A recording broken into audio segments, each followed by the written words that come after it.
trying to infiltrate a heavily armed compound. Yeah. In which case, it'll be over a lot faster. By way of remembering what the hell happened last time, you did a bunch of research, I believe. We saw the fight pits.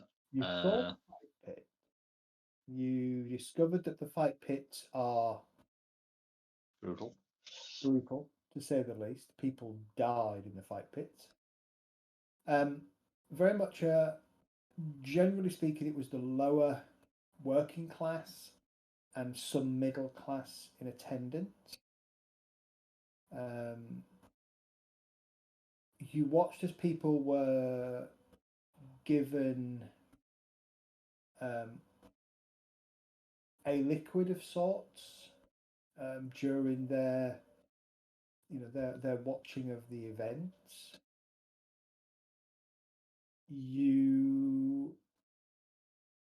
The people that were fighting were fighting way beyond a normal rational person's kind of fight style.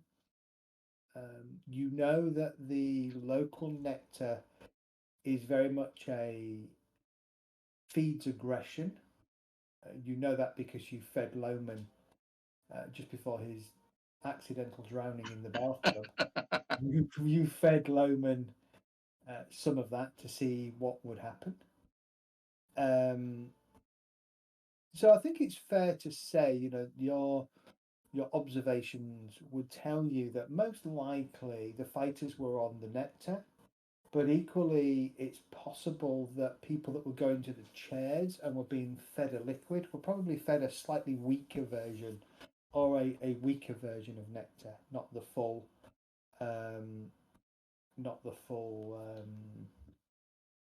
whack, as it were. There was a couple of other things that you discovered. One, that there is an island off the coast of Bangkok that has been in the Savitri family for a long time. You know roughly where it is? I think it's a few miles off the coast. But that's about all you knew about it. I think you discovered that from memory in the local kind of records, kind of library place. Koh Kruk Island, 20 miles off Bangkok Harbour, island population of around 120-ish. That's right. Yeah.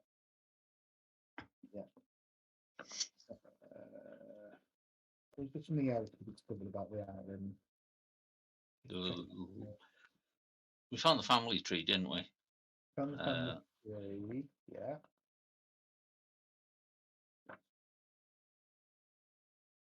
Have a look. You left late in the evening, returning back to your hotel.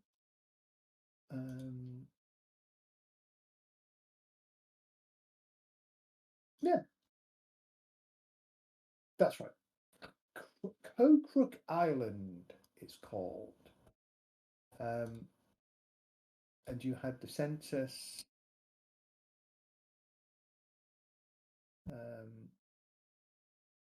It's a few years out of date, if I remember right.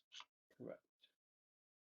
And Savitri Sircon is listed as a descendant of Kulyap and Yabon, or Yulong. Yabon Sumak and Kulap Serikan. Okay. So the other thing you know from conversation is that the fights don't happen every day. They seem to happen every 3 days, I believe. It's either 3 days or 5 days from memory. That's right. So you wake up the following day. You have breakfast.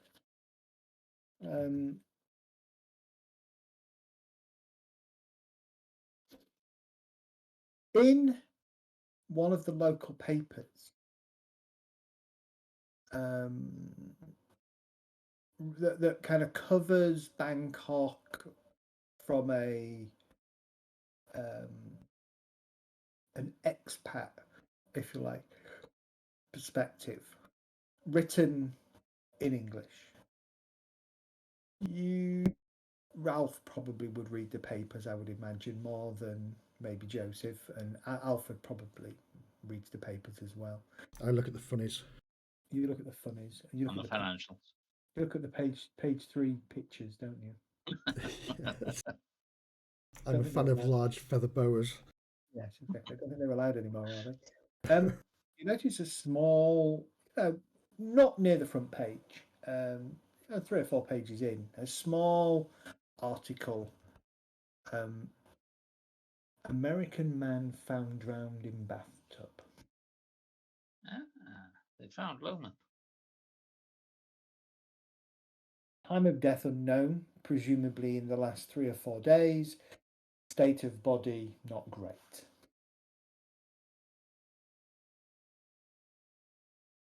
The nice thing is we were still going round, weren't we, and checking to see if he was in. Yeah. Owing in part to the fact that flies had got in. Oh. Does it mention whether it was accidental or foul play or? At this point, it says the local police are not seeking anyone else as part of their inquiries.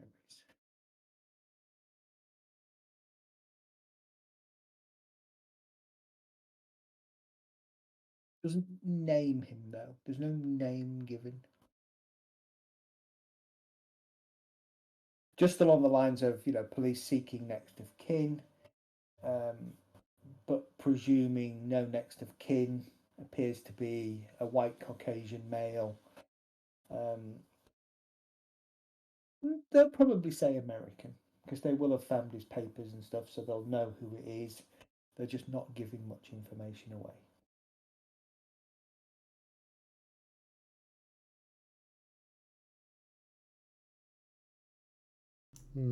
Well, the jig is definitely up on that one then.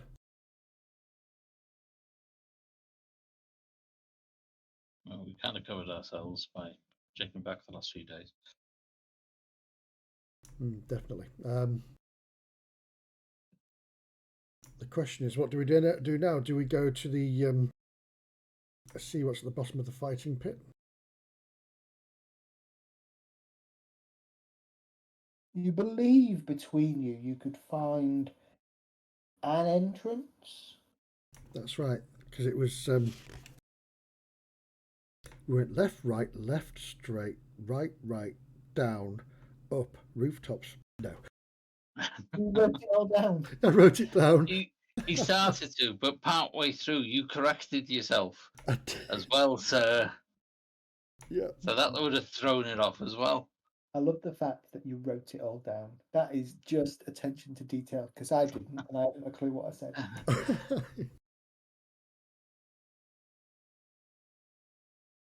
Yeah, But I think we'd worked out where it was, hadn't we? Or you know it's in this place called the Labyrinth, which is just a big mishmash of impoverished housing, really, with very narrow passageways between them.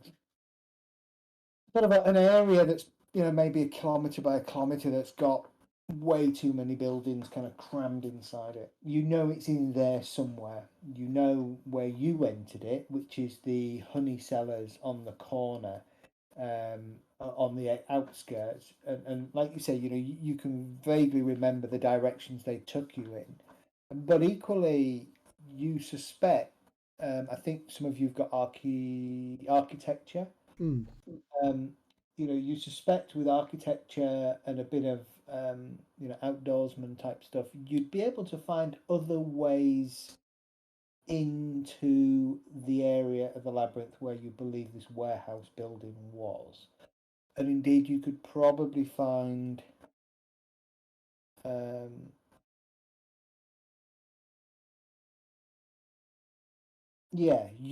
you could You could definitely find your way back to the warehouse with the death pits, but you also suspect you could find your way maybe through the sewers.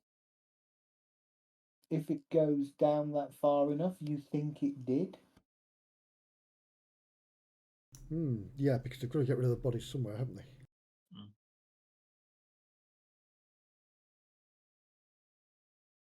Unless they've got something down there that eats them.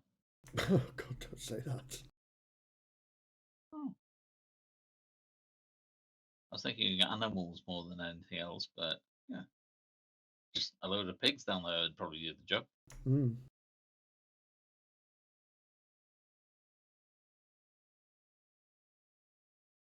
Okay.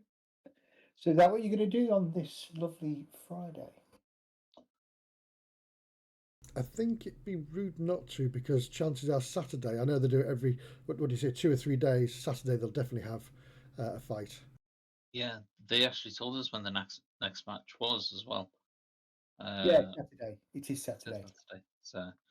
So yeah, we've got the Friday to do it.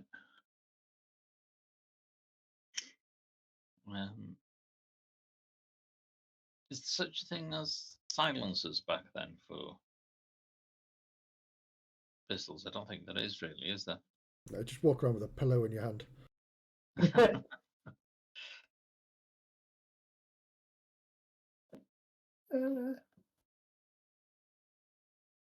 I think that there was, but it was a very rudimentary big thing, wasn't it? It's like a tin can Probably. with a rag over it. It's a little bit more advanced than that. Oh. The first patents were filed in the late 1910s. So there's patents in 1911, 1919, 1913, 1921. So by now, I would say certainly in America, silencers exist. They're probably not easy to come by. Yeah. And I'm going to not say really effective. Yeah, and not that effective. I'm going to say you wouldn't find one in Bangkok. No. And it's a case of finding one for a gun. Yeah, you'd probably need to find maybe an army base and maybe even an American army base. Let's close this then. My camera's definitely playing up. I wasn't sure there was. You were freezing because I'm downloading MechWarrior. No, Right. it's just. It's close. I keep catching it outside of my eye. I keep seeing it go green and then I freeze. So there's definitely something wrong with it. Okay. So how are you? What are you taking with you? I'm going to take my pistol, definitely. Okay. Yeah, mainly blades, but I'll take my pistol in case the shit hits the fans. And dark clothing. I've got balaclava. Okay. I've always got my boot knife on me, so that's a good thing. Balaclava and gloves, because you do stand out a little bit. Although not as much as we think we established. You don't stand out as much as the other two. No. That's true. Could we maybe go shopping today? Maybe for some. I was going to say robes, but something local looking, with maybe face coverings.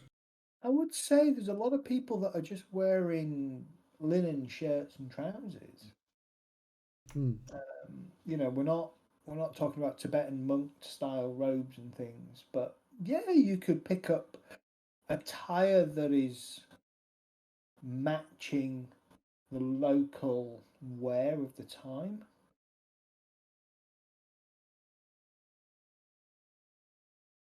Yeah, do that early in the morning. They were going to be breaking in today. And you could probably do that on your way to the labyrinth if you really wanted to, and then get changed somewhere. Spider-Man type, where we keep our old clothing somewhere, switch into the new ones, and switch back when we get back. Some street urchin wearing our nice clothes. I was going to say it might be better to go back to the hotel and just change. Yeah. Yeah. Actually, you had time No. You probably did that yesterday. You spent a lot of the day on the 21st doing your research, but also doing some shopping. So Yeah. you've picked up some local attire to blend in more, especially I would say, especially after your incident with Loman.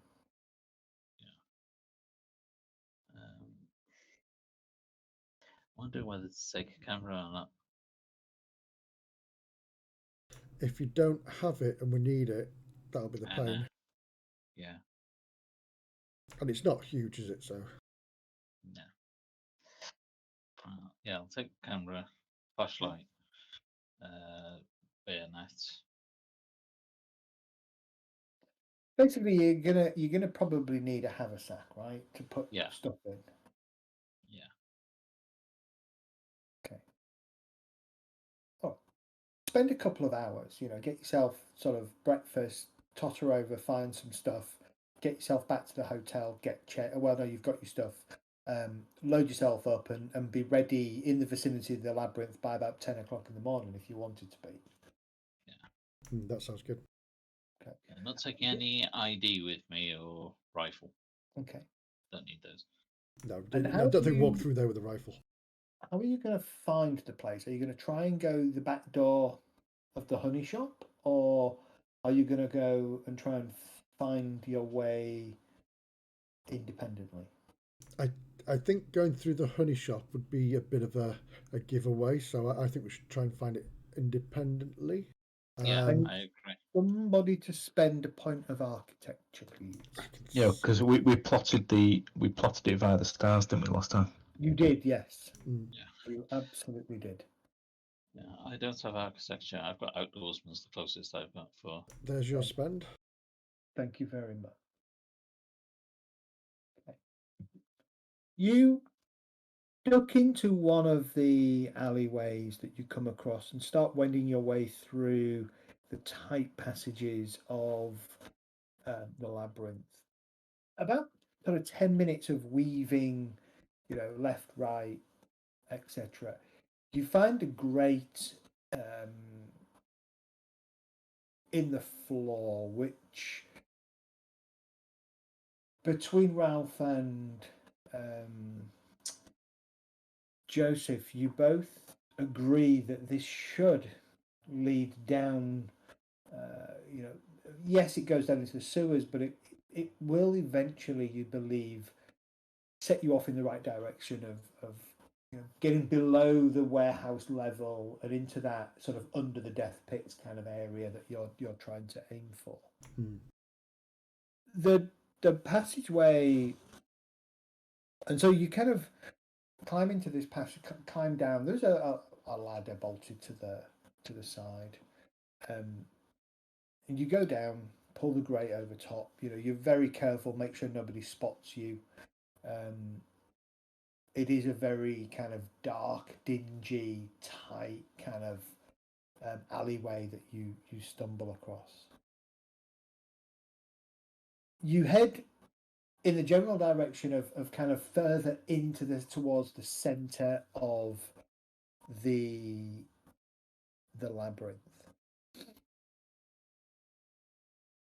After maybe a couple of turns, you are kind of stop, and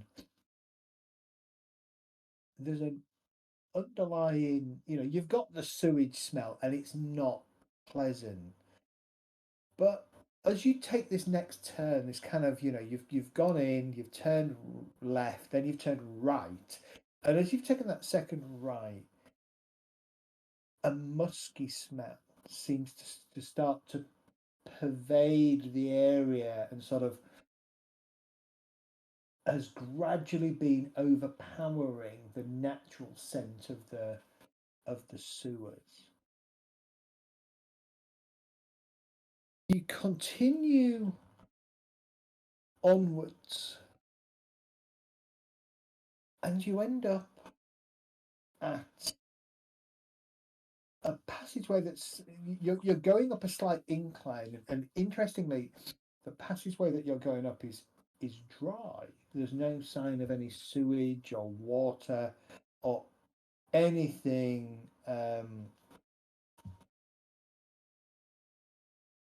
nasty that is kind of lying in the bottom of this.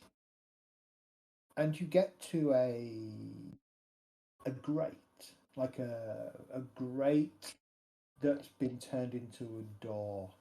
And it appears to be locked. Looking beyond the grate, it's kind of a T-junction where you can then kind of go through the grate and either go left or right. Okay. What state's the lock on the grate? The lock is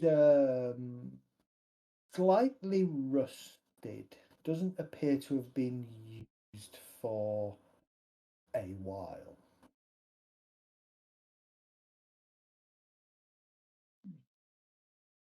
I'll try and pick it.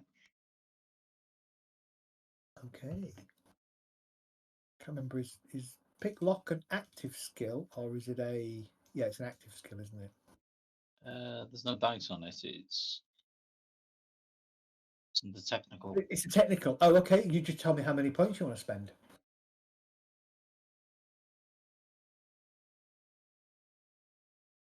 And remember, 0 is an option. I didn't think that was an actual option, so Yeah. I'll spend 1. Okay. I'll go Yeah. order. So any of the skills that are non-rolled skills, 0 spend is always an option. You just have to let me know you've got the skill. Ah, right, okay. It's just whether it work or not. Correct. Yeah. So in this instance, 1 is what you needed because it's rusty and That's what I was like. challenging. But what I would have said to you is, if you'd have said, "Look, I've got lockpick, but I don't want to spend any points in it," I would have been able to say to you, "Right, well, you look at it, you stick your lockpicks in, and you realise that it needs a little bit more effort than just a casual pick of the lock." And that would be enough to sort of say, "All right, I'll spend a point in it." I was going to spend 2 until you said that there's 0 points, and then I thought, maybe 1 will be enough. Yeah. So You don't always have to. 2's generally you can spend more than 2, but generally you shouldn't ever need to spend more than 2. Other than stability checks, of course. Yeah. It is stiff. It has clearly not been opened for quite some time. And it takes you a little bit longer, a few minutes extra to and a lot of care to force the lock open. But it clicks open in your hand.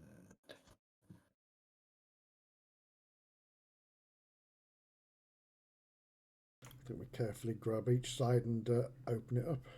Okay.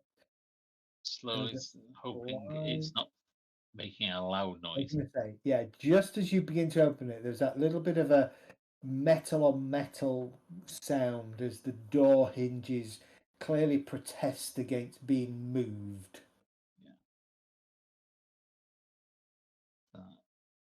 So as lift it up a little bit if we can. Yeah. So that it's on the hinges, I think. Yeah, between you get the door open. You kind of step through, and very carefully push it closed. And Alfred, you position the lock in such a way that a casual observation would make it look like it's still locked. Looking either way, the passageway, that musk smell is stronger. It is probably stronger from the right than the left. Does it smell familiar? I'm thinking like being in the trenches type thing.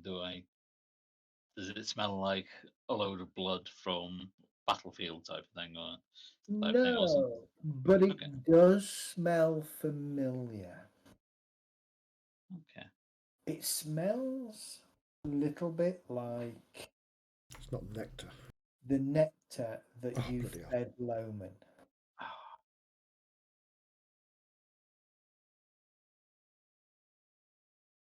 Not that we would, because we're in a sewer and nobody licking your fingers. Just in case. Yeah. So no turning any pages. Nah. Opening bags and things like that. So why would it be such a strong smell of it down here though? Not Unless it's everyone that's broken been bottles. Do they make it? Exactly. Do they make it from the essence of a creature? Could do. Oh, Plus, everyone that's died down here has been drinking it, so there's going to be. That's going to permeate the corpses, I would have guessed, at least, as well. Be everywhere, won't it?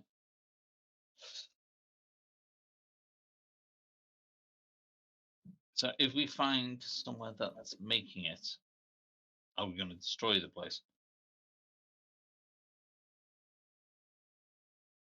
Probably best on the way out there. But I think our plan of action here is to find where we're going next. Yeah. So right seems to be with your backs to the grate. Right seems to be the stronger pervading smell. Left, you can still smell it, but it's not as strong. Any lights down here apart from what we're taking? Just what you're taking currently. And any sign of footfall?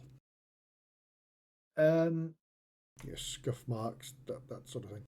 Yeah, I was going to ask that. There are no signs of carts that have been pulled by illithids. Yes. It's like Soliant Green, isn't it? They're making people. It's people.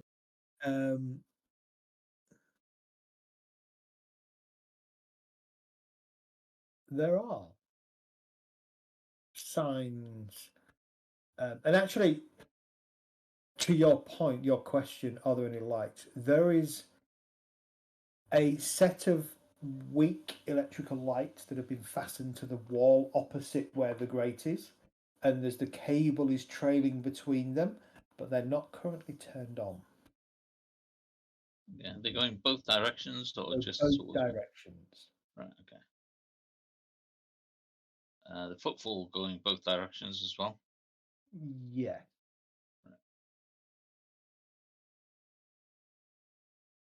Yeah, it seems to be loads going to the right, but not many coming back. Yeah, I'm guessing the right way. There's not enough. There's not enough material on the floor to work that level of detail out. There is just scuff marks and definite signs of activity of people moving down this passageway. Should we check a little bit to the left where the smell isn't so strong, just to see what's down there? Or do you want to go straight for the strong smell? Well, we know we've got to go to the right, but... Well, if we go left, it might lead to a way out. Yeah. Okay. You head left. How far do you want to go? I mean, have you got your torchlight, your torches out? Yes. If we need them. One of us, yeah. So one of us use the torch rather than doing the battery on all three of them. Mm-hmm. You do that in case we get separated, then I'll have more charge of my torch. You're the one that smokes, so you've got a lighter, so you don't need yours. True. Actually, have I got a lighter? Yeah, I've got a lighter as well, so I don't smoke, but I've got one.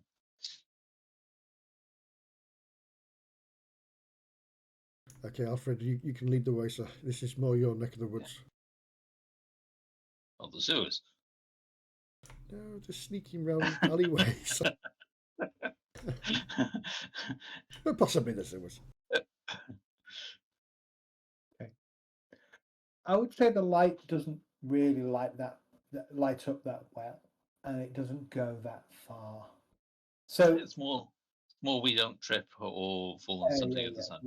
So you travel to the left for about 30 or 40 yards.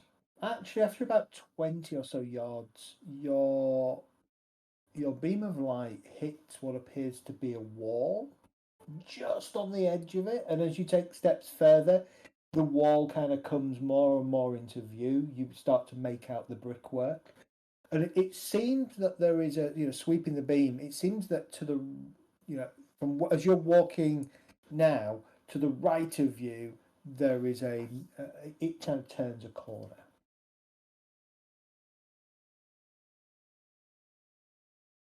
Just point it to the ground as we get to it, and Okay. have a listen around the corner. Mm-hmm. Listening around the corner, you can make out very faintly some groans. Human sounding groans. People groans. Okay. People groans that sound like they are hurt, confused. Okay. Keep torch out, go around the corner and try and quietly approach. Is it pitch black when the torch goes out? Yes. I'll Actually, no. There is a faint light, probably maybe 50, 60 yards down this corridor. But it's a very tiny light. in which case, I will get my lighter out just to keep a more localized Okay. light. Methane! Boom! Yay. There we go. Game over. It was quick. That's all that matters. Yeah. Yeah. Always remember that game of bullet dodgers.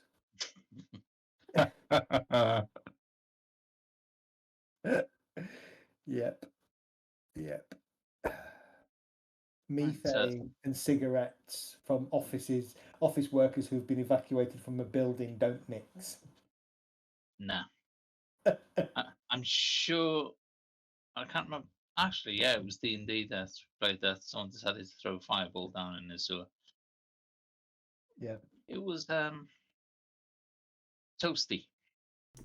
There was one in, was it Grim Tooth Traps, or whatever it was? I can't remember what it's called that. Yeah. It was the same thing, where it's a tunnel, and then there's a bump, and the top of the methane was in there, but it's just enough to get your torch out. You're looking through. About 20 more yards down the corridor, the sort of the rectangle of light, the light is getting brighter but not bigger. And as you get close, you realise why. There is a kind of a wooden door with a slat in it, and it's steeping through the slat. But beyond there, you can hear these groans and moans and sighs, and a couple of quiet sobbing. This must be tomorrow night's volunteers. Do we hear any voices, like guards talking together, or You don't appear to. Prisoners are test subjects. Yeah, I'm going to put my lighter out if there's a light source now. have a peek through the gap where the light's going through? Yeah, peeking through. Passageway is still the same width, but you can see what appears to be a number of doors off either side. There's probably, as far as you can tell, there's maybe 6 or 8 doors, 4 on each side. And then it seems to kind of just open out into a sort of a centrally chamber. It's illuminated. The electric lighting is flickering on, it's flickering in here. There's probably a breaker near the door, which is in the down position, so that the rest of the lighting beyond and where you are is off. And it's from those things that you can hear the noise. And then have a look. Remind myself of your general stat. Why do I do that? Why don't I just open up the PC sheet, because then I can see everybody in one place. Alfred, you hear footsteps, and you manage to, you pull your head back out of the way, just as you saw from that chamber down at the bottom. The chamber's probably probably only 40, maybe 50 yards from the door, you watch as a person kind of walks around with a small bar in his hand, whether it was a bar, a blackjack, a billy club. You didn't stay long enough to look. And you can hear him kind of bang on one of the doors and say something in Siamese. And the sobbing that you can hear stops.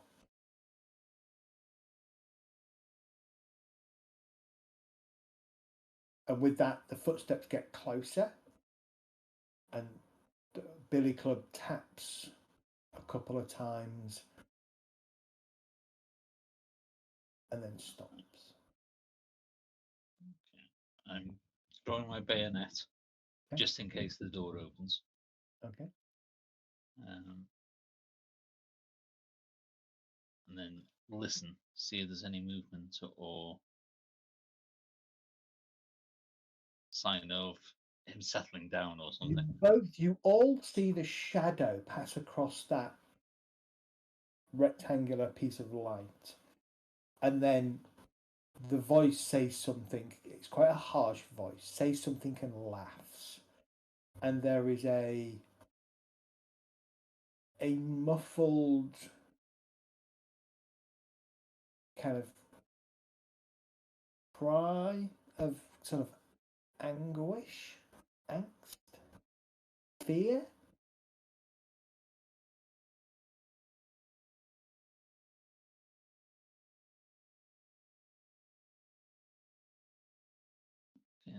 This door, how's it open?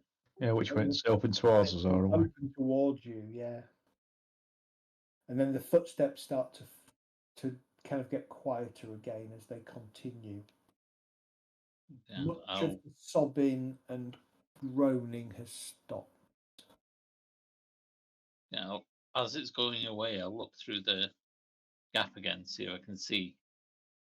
Yeah, you can see what appears to be a 5'8" man, wearing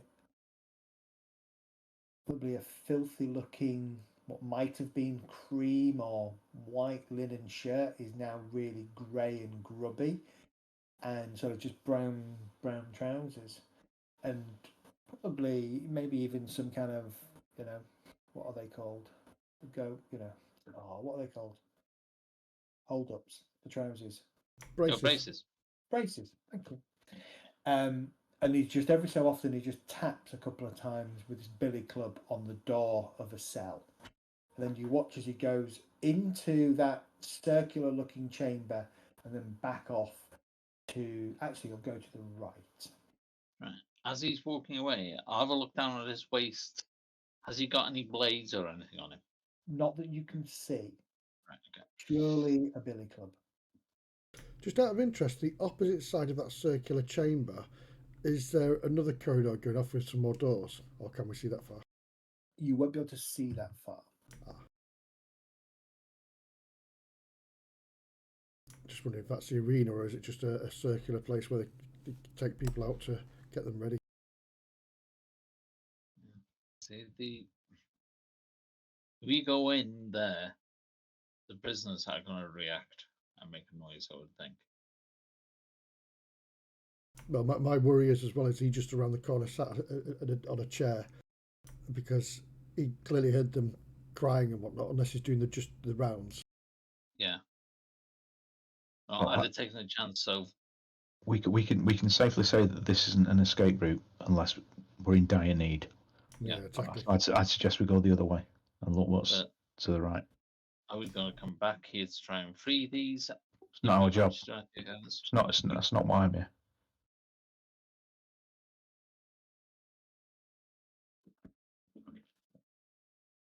I'll see the opportunity here.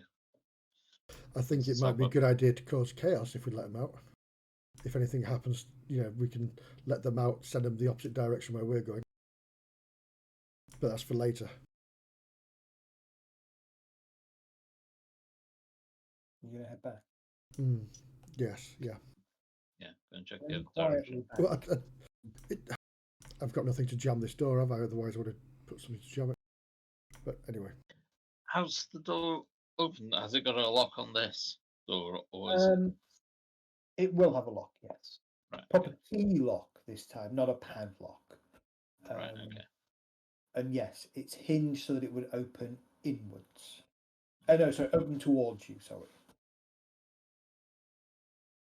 Is it worth stuffing something in this side of the lock?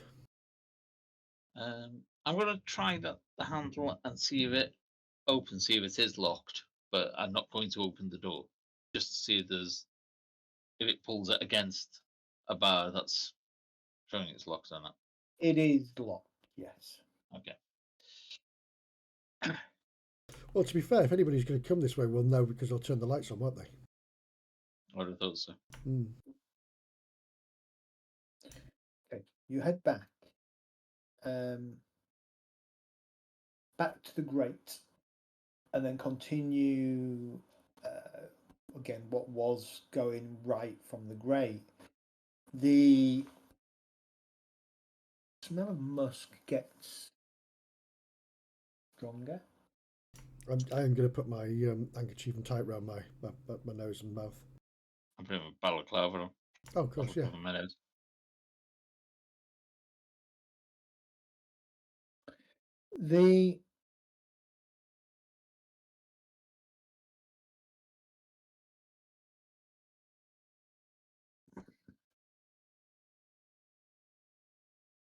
The hallway opens up. Actually, ahead of you, you start to see a light.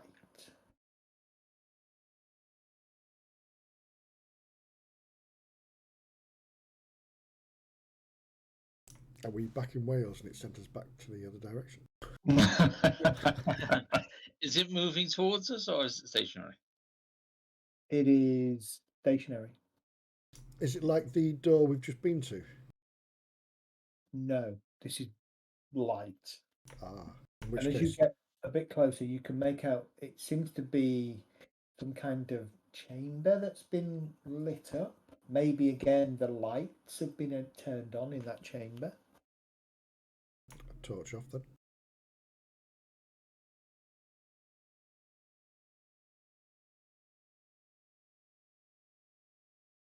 Should we just have a listen? Okay. There's another smell that's kind of trying to overpower the musk, but the musk is still stronger. And the smell, this is a smell, Alfred, that you do get flashbacks from. What did Thingy Solomon smell like? Solomon. Oh, Subliman. Solomon, yeah. Not like anything you're smelling. Okay. He probably does now. No, he'll smell of rotten. Well, you don't know because he vanished. There wasn't a lake. It wasn't any housing. It was just it was a quarry that had filled in. Yeah, everything vanished, didn't it? But Alfred, the smell that you're getting is that smell of a number of unwashed bodies living in close proximity in sort of a summertime. So when everybody's getting hot and sweaty and they're not able to wash, and the kind of smell that you might encounter at the staging areas behind the front lines in World War One.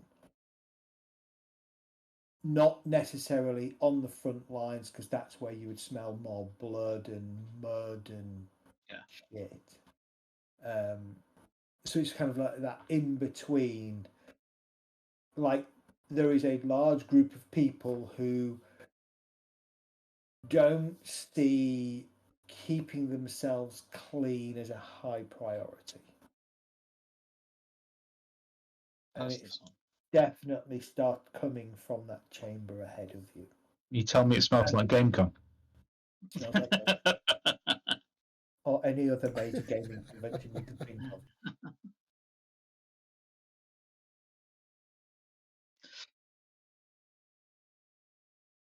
Can we hear movements on it? Or Oh, quiet.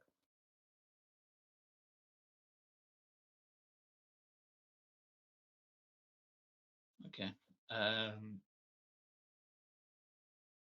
I'll sneak ahead Okay. and see if there's anybody in there. All right, you've got stealth, right? Yeah. Okay.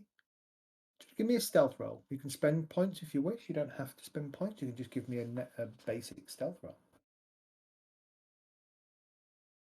Is it stealth? It's not stealth, is it? It's Yeah, no, it's stealth. Oh, you have stealth. Okay. I've got stealth. I've got shadowing. Oh, there you go. Yeah, yeah.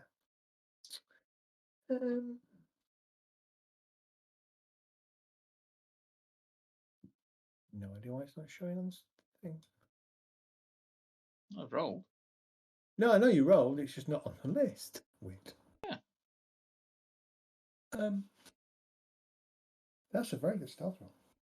You get yourself to the corner of this kind of lit chamber. What you can see is, the lights that have been running down this passageway. Just around the corner is another breaker that's in a down position. There's a couple of lights here in the chamber. The chamber itself appears to be some kind of sluice, or was perhaps once a sort of a sluice gathering chamber. I don't know how to describe it, but there's two other exits from here. One exit is not lit, and that's kind of opposite, but diagonally opposite, if you like. And then there's another chamber. Literally, as you look around the corner, there's another passageway that's just running straight to your, straight down out of that chamber. That one is lit, and from what you can see down there, it's a slightly wider chamber passageway than the one that you've been following, and there are a number of crates and other accoutrements that have just been stacked haphazardly down one half of that passageway. Looking across the chamber, there's no light at all the light is congregated around sort of where that passageway with all the crates and things comes out into this chamber. On the walls at different heights, you can see a number of small holes. Some are maybe a foot across, some are maybe as much as, a yard across, all of which have been either grated up with bits of metal or something stuck in front of them, or are just fitted metal pieces of metal sheeting that have been fastened against them, obviously to stop anything from kind of running down from potentially the buildings above, etc. The chamber, so this end of the chamber, as you kind of stick your head around it, is where that smell is. That smell of unwashed people, definitely coming from that passageway with all the crates and things. The musk is just permeating the whole of this chamber. So it's hard without you going further into the chamber to work out where that musk is coming from. Okay. The other passageway is dark. The other passageway is dark, yes. So the passageway where the body odour smells are coming from is lit. Yeah. And I still can't hear anything. You still can't hear anything, no. So no movements of bodies or snoring or.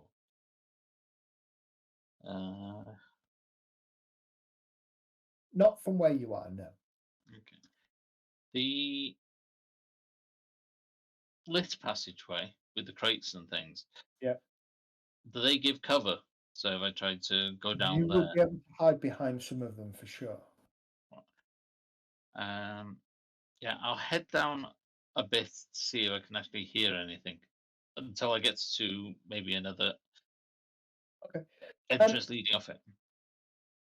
Yeah, so this passageway, so as you go down into this passageway, you get the sense it's running parallel effectively with the passageway that you turned when you went left and then you turned right up to the door.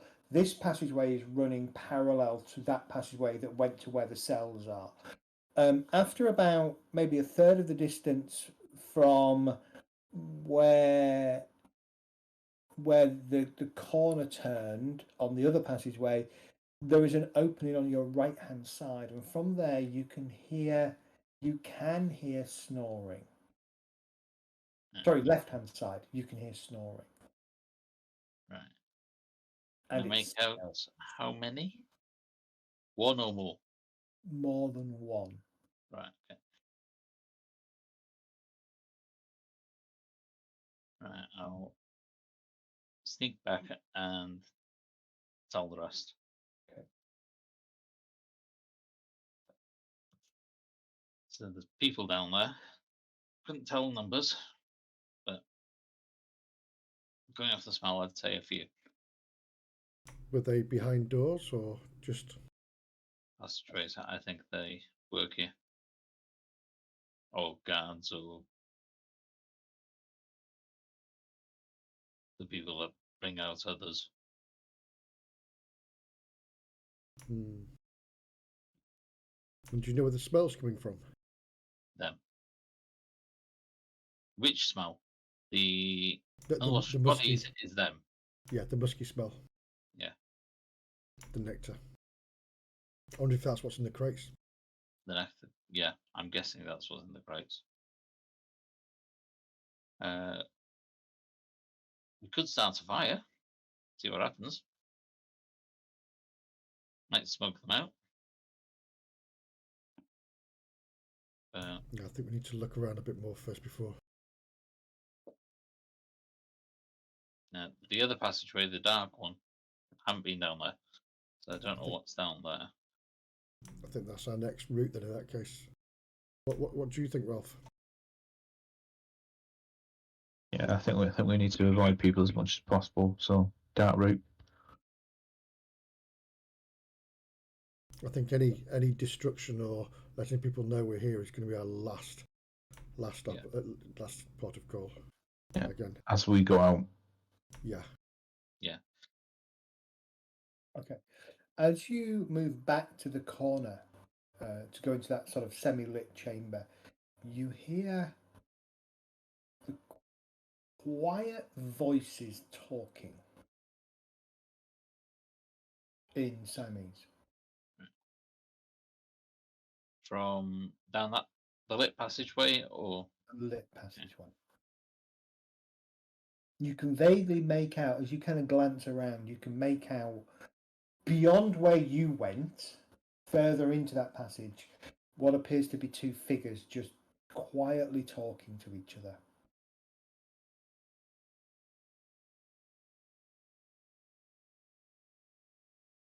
Damn, I don't speak And Siamese. then one of them laughs. yeah, Does one of them look like the guy carrying the? Too far away. But how about the voice wise? The voice is the same. Right. That's the one that laughed. So circular point 2 goes to around this way. He's drawing a map. I am. Yes. I just better make sense in my head then. I'm going to invest some more graph paper. But as you've noticed, there is no map deliberately, so it doesn't become a dungeon crawl. No. It just makes me visualize it a lot. By all means, as characters, you could have a piece of paper and you could be scribbling idea. You're trying to map out. You've got architecture anyway, so you can be mapping it out in your head. So that's not a problem. Yeah. I'm just picturing it in my head at the moment. So the voice that we recognise, which one was it? Because neither of you finished your sentence. You just answered each other. The guard. Yeah. The one that was banging on the doors. Two people. One of them laughed. Oh, right. Okay. That's the voice that you all recognise as the guard that you saw from the prison area. Right. Or the I was cell. thinking it was one of the voices from the fight that we'd seen previous nights. Right. Okay. Now that makes sense. Yeah, so it looks like the guard's gone from taunting these prisoners So he's gone up into that circular chamber, turned right, and then come back on himself to here. So I Yeah. think you're right by saying this is where the workers are. Yeah.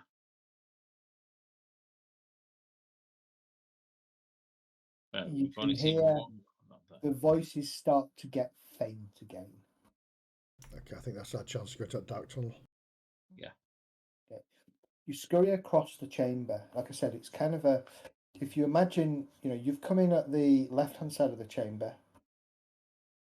The chamber is a rough rectangle. At the northwest corner is where the passageway that leads off to where you think the workers are.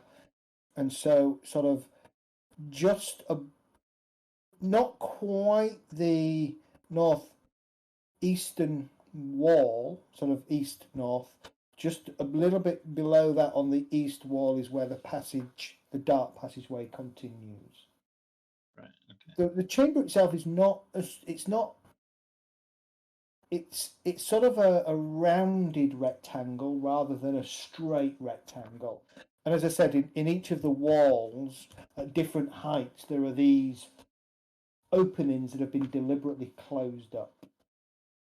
Yeah, where potentially other drains and sluices are coming to. A couple of them will have liquid matter that seeps through gaps that haven't been sealed and is staining the wall for sure. Yeah. Yeah, it's the sort of stuff that'll seal itself if it's left seeping in long enough. Correct. Check So you go across the chamber into the dark passageway. The smell of musk is pretty strong down there. Okay. Check the floor to make sure that it's not slippery from any of this matter coming down. No. 10 or so, 15 yards in, I presume you flip your torches on, or you've got a torch on.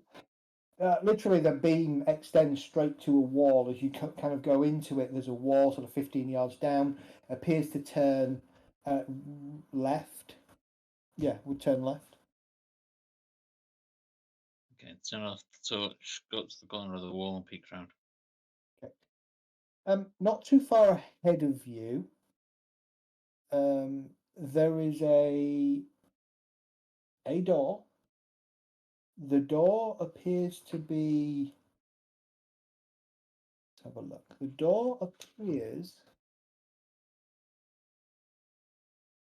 to be a metal grill door, much like the one that you came through. And there is a light inside. Any sound coming from inside? There.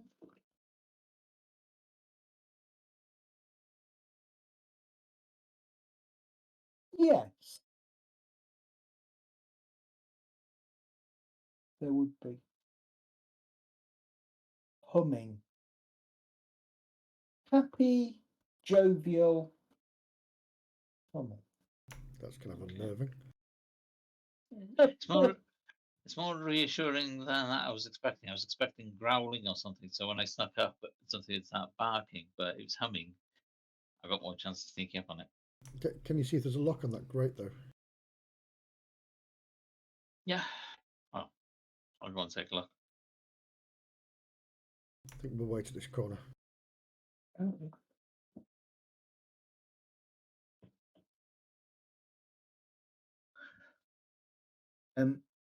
As you get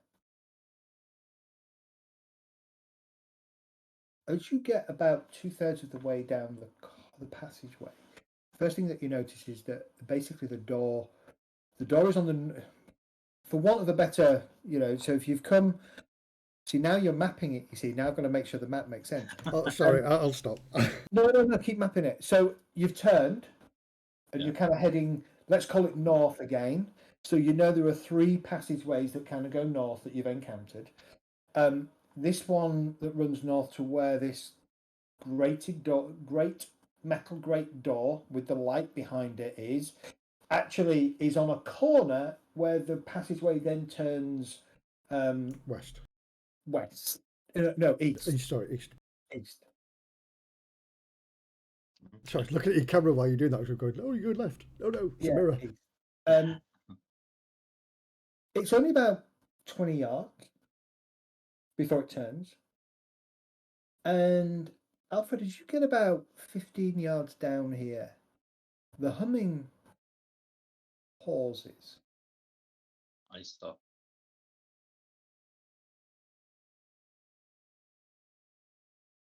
And as you stop, a figure appears at the grate. I don't like source at the moment, so I'm assuming it's dark in here, apart from whatever's in where he is. Keep a low profile. And the odd thing about this is the figure is hunched down, like he's doing a squat. And he's kind of going, I had a feeling you were going to say that.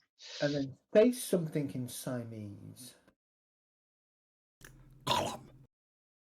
But he says it quietly, not particularly loud. Well, not that loud, Mehdi. Just a little bit quieter.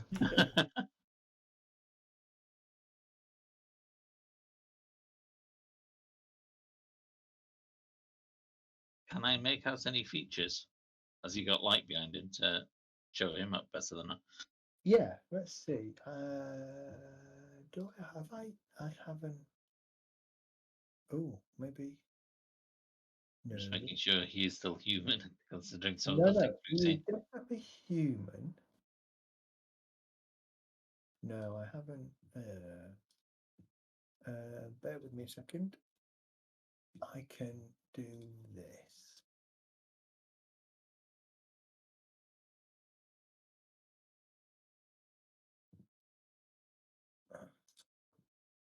Sorry, just give me a second. That's right.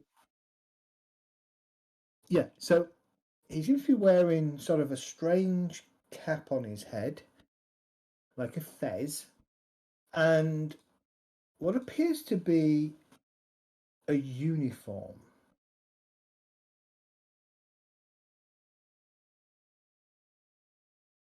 And actually, you recognize the uniform because you'll have seen it, Alfred. Bizarrely, it seems to be the uniform of a late 1800s French Foreign Legion, which actually takes you a bit aback. You know, you've seen a couple of people wearing those during your time on in France. You'll have seen French Foreign Legion soldiers. I assume they've. Let's find out. Make sure I'm not, because you know.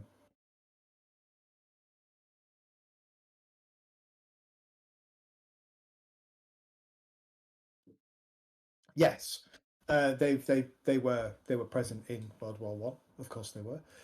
We assumed they would be. So you recognise the uniform. You're just like surprised to see it in the sewers on an individual in the middle of Bangkok. That's the odd thing about it that makes you kind of go, what? And he's speaking Siamese. Does he look?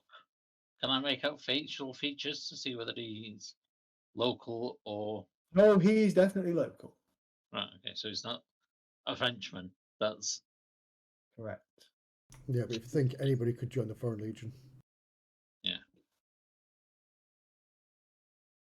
I'm still trying to see if I can figure out how to get this picture of him over to you. Just out of character, the nectars, did we have... We know what this one does. It makes you angry and more... Yeah. Was there anything that heightens senses? Or don't we know that? They all heighten senses. If you think about it. Yeah, the local one heightens your sense of anger and suppresses your sense of fear. Yeah. 5 senses type thing. So you smells hear Right. better. Not that you're aware of. Right. You've not come across anything definitive on that particular front. Just that Alfred smells a bit then. I smell a hell of a lot if they can smell it over this musk. I haven't got on my equipment list anything like cologne or anything like aftershave or anything like that on there. Yeah. That's true. You don't. And that's a bit, that catches you a little bit by surprise. Let's see. Have we got a photo of Zook? No, there is no photo of Zook. Okay. Okay. Yeah. So the other thing that you notice as he shifts sort of from foot to foot is he has a hunchback. Okay. Is he looking at me or looking around as in trying to see me? He's looking pretty much in your general direction. And after you make no response to his Siamese, he says, "You don't belong here. Come, safe." And he opens his gate. Okay. I'll carefully move forward. I've still got the bayonet in hand, but it'll be held so that it's the blades along my forearm, so it's not purely visible. Okay. But I'm not moving in a threatening manner. Just Okay. Well, we're not there, to be fair. But I'll stand up so that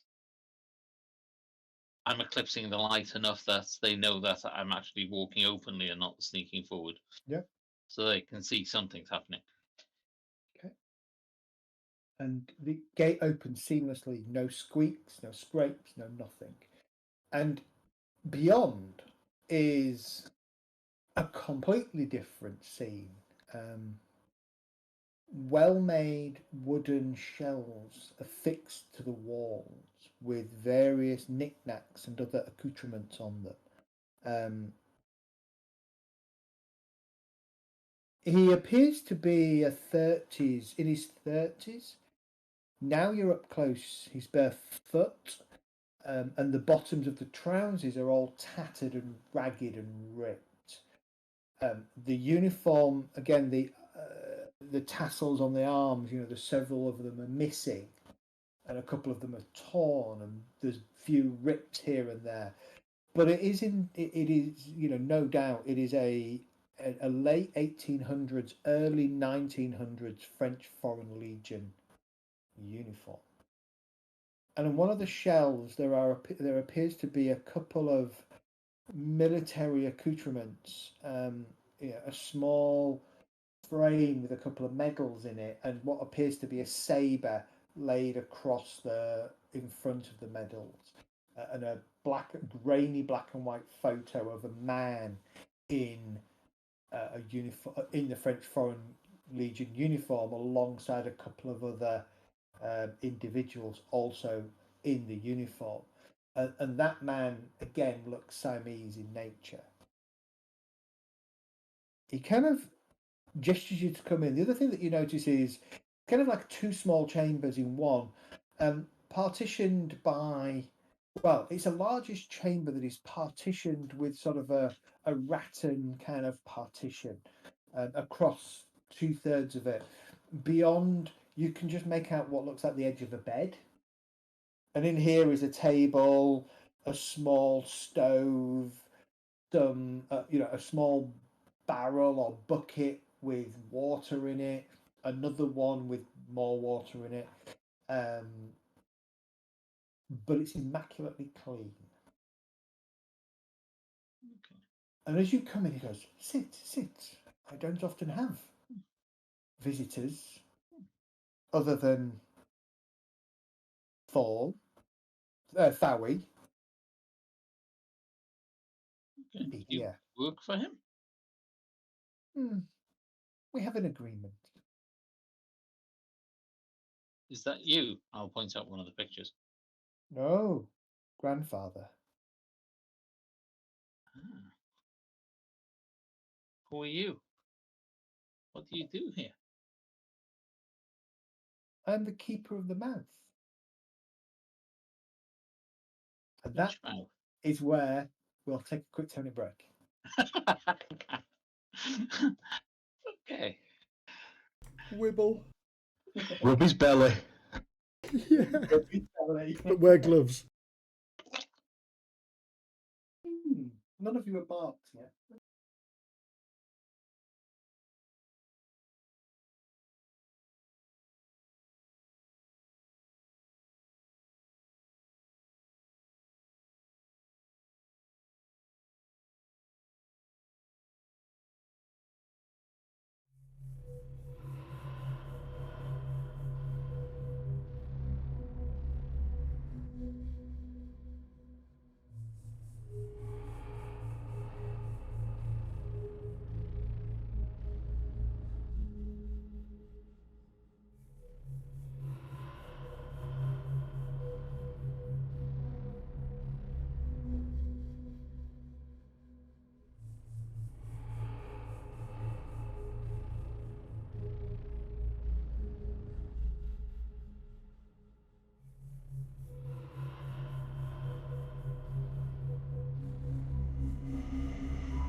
Yes, I love my teapot. It's quite small, but it holds like almost 10 cups.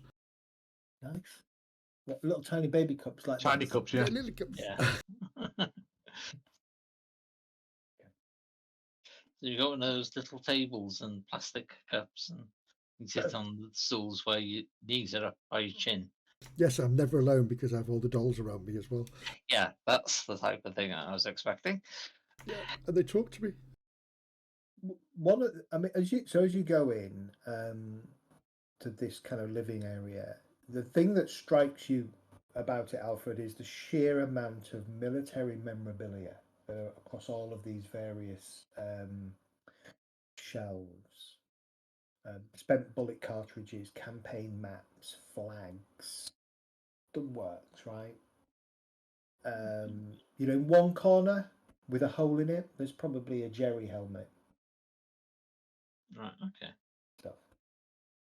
But yeah, he says, yes, I'm just the servant, what did I call him? The master Keeper of the mouth. mouth. Keeper of the mouth. Thank you. Which mouth? The one beyond, and he points as though you'd carried on past his door and further to the east. So through his room, or Sort of, he kind of gestures to go back out and the mouth. okay.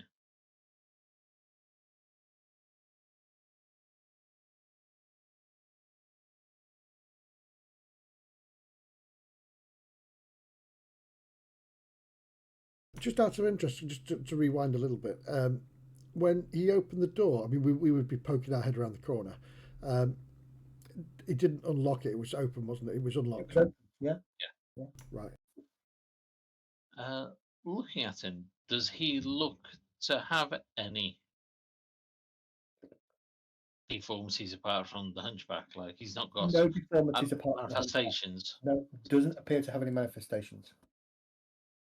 But then remember, we didn't think the chieftain, The woman. the woman, Yeah. because it was under her clothes. Yeah, but they were all scarring themselves anyway, weren't they? So that was my next thing. Was this is a place where they hack each other to bits? yeah, so that will be feeding the mouth. Yeah, it's that level of depravity. Yeah. Yeah. He?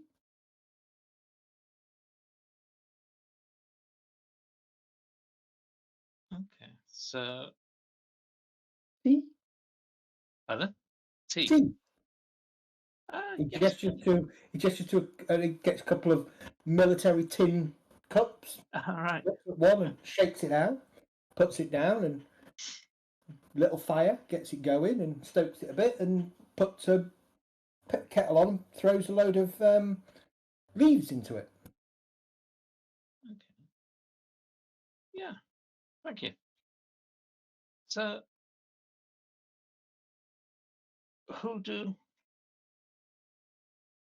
are all these people up here with the arena? Have you been to the arena? Do you know what's happening up there? They do not participate in such things. But you know of them. Yes, they talk about them. So that's to feed the mouth, is it? Is that the purpose of the arena?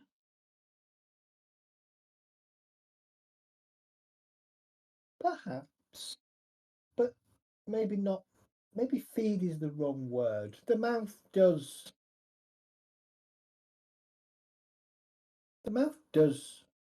clean up. Or so Thawi puts it. And as the mouth feeds, so it secretes. Oh. So that's what this nectar is?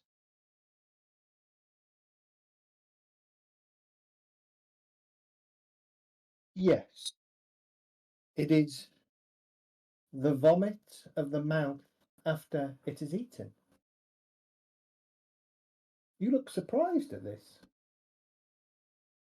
Well, the person that we spoke to regarding this told us there was 3 different versions of this, of the nectar.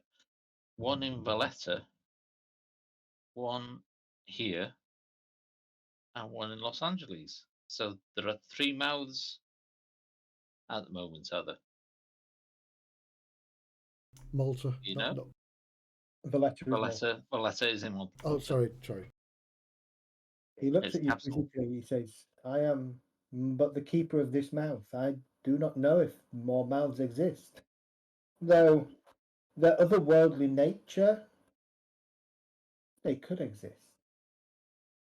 But know this, my friend, they are dangerous. Very dangerous." So what is your job? If you're the keeper, what does that entail? I merely ensure that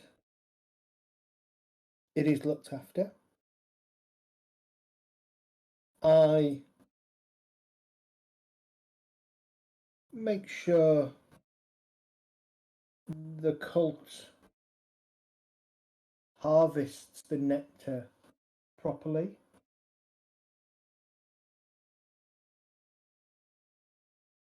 And I am.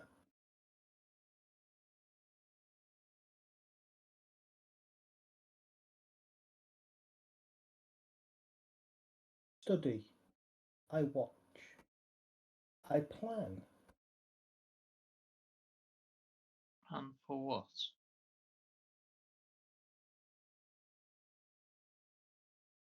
The possibility that the mouth's time on Earth has come to an end.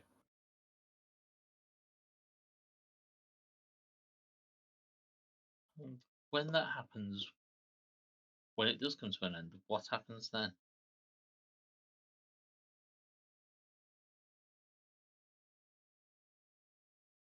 Well,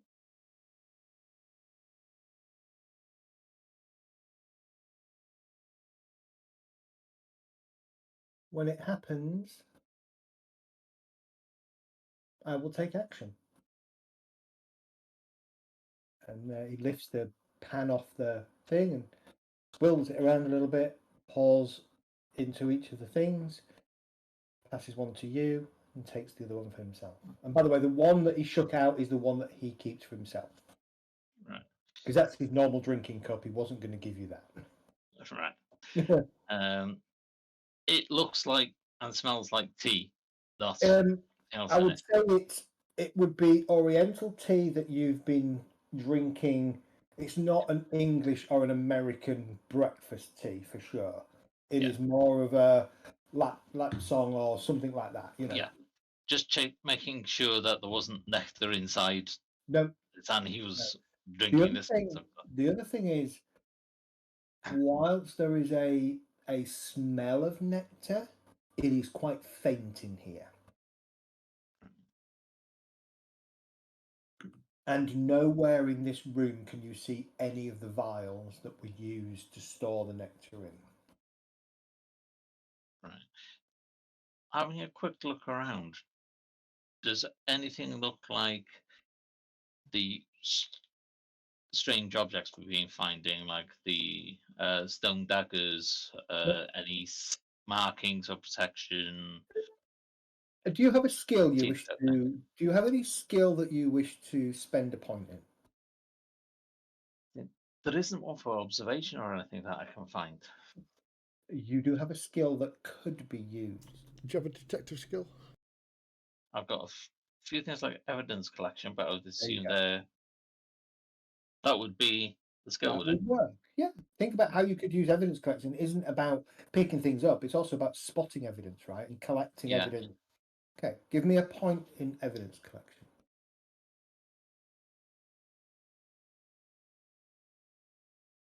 Just to the side of the German helmet, with a French flag half draped over it, appears to be a small basket. And in the basket, you are sure you can see a blasting cap. And it's one of several. Okay.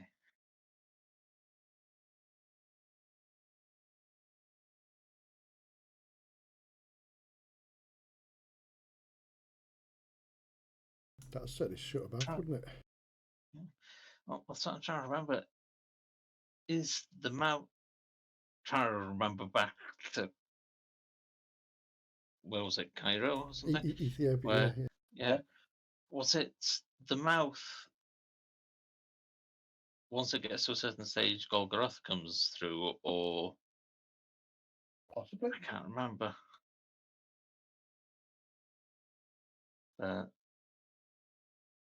He's At this point, Alfred's been gone probably 10 minutes at least.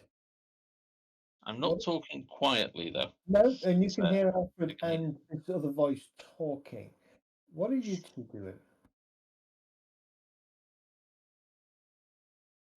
Well, for me, I'm staying stum, not causing any issues, and trust that he knows what he's doing. That's the wrong thing to do. Because at least here we can watch outside where he is. Yes. We don't want to be coming down this corridor. Okay. You'll hear words, but you won't get the sense of what's being said. So you might have heard him say "keeper of the mouth," for instance, but no context. Okay. The tea is beautiful. The tea is really nice. It's well made. It's well steeped, and actually, even with no milk and no sugar, tastes damn good. So when you say that you take action, what's that mean? He smiles, shakes his head. It is important that the status quo here is not disrupted. I cannot share my plans with you for fear that that status quo may be disrupted and you may decide to overpower me and enact my plan.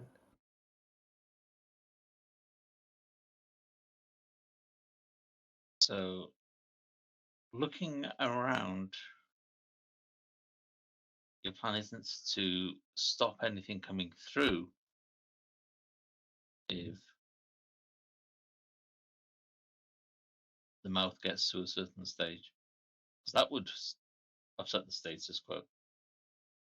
The mouth has already manifested itself here and continues to secrete its nectar. Thawi and his people collect the nectar. They sell the nectar. The cycle continues with the fight. And they are members of the cult, or they're just profiting from the nectar? They are, if you wish, members of the cult. Can I? So, Sorry. Go on. I was going to say, can I just jog your memory slightly? Do you remember what happened to the people that were worshipping in Ethiopia? the ones that were disfiguring themselves, and then they got to a certain stage, and what happened to them? well, one of them had the mouth manifest on them. Remember that, and I And remember. you also met, what's his name, Yes. who also had a calcified mouth. Exactly. The only way that he could keep that mouth calcified, if you remember, it started to uncalcify when he was talking to you, was to deny it pleasure. Yeah, ritual of self-denial. Yeah. Which I don't know, but you two do. Yeah, but sorry, I'm trying not to lead here. Yeah, I'm trying to find out whether he's actually promoting this thing or he's there to try and stop it if it goes too far. Yeah, he seems quite free with what he's saying. I'm trying to imagine whether you should ask if anybody has. Yeah, whether he's got the manifestation. I didn't want to be as personal as that yet. Well, you have assess honesty. Yeah. You could spend assess honesty or not, it's your choice, but you could utilize your assess honesty to try and figure him out. Yeah. I'll spend points in it anyway. Okay. So as you're listening to him talk, two things that come to you. One, he is very candid. As far as you can tell, he is not lying. But equally, he is. Everything he's telling you is told matter of fact. No emotion at all in what he's saying. It's just a statement of truth from his perspective. So he's not influenced by the mouth, so he's not getting emotional and feeding it in any way by being. Yeah. He's got pointed ears and he's a Vulcan or something. Is he? Because No. he's that type of emotionless. Okay. He's also very matter of fact about the cult and about the cult's existence. He has called them cultists. He has called them a cult, and he's very matter of fact about the fights, and matter of fact about the fact that bodies are, from the fight are used to feed the mouth. The mouth produces nectar. The cultists farm the nectar, and so they keep the cycle going. That is the status quo. Yeah.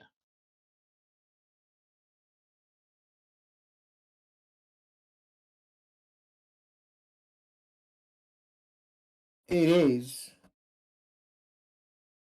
So he's neither kind nor cruel. And as I say, the way he talks about things this is a fact of life to him. So, are you a member of the cult? Because the cult, as far as I understand, is to bring forth somebody, some being, which would upset the status quo. I am the keeper of the mouth. I work for Thawi because I want to.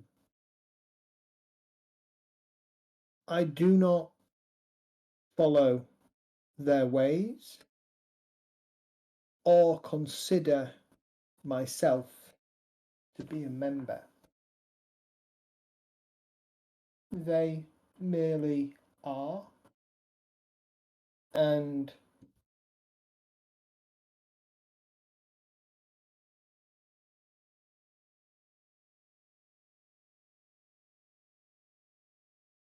I merely am. So what would happen if the mouth was? I don't believe the mouth can be destroyed, but if it was stopped from feeding, what would happen? The mouth goes through periods of drought, and these periods of drought are neither tied to eating or overeating or not eating at all. If the mouth didn't eat, Would fall asleep. it would continue to be.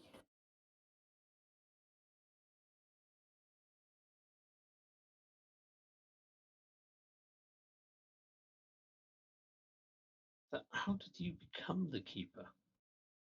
How do you know all this? I have talked to Thawi.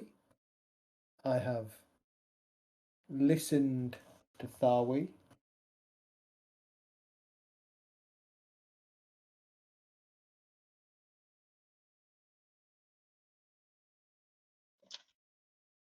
Just double checking something. So am I.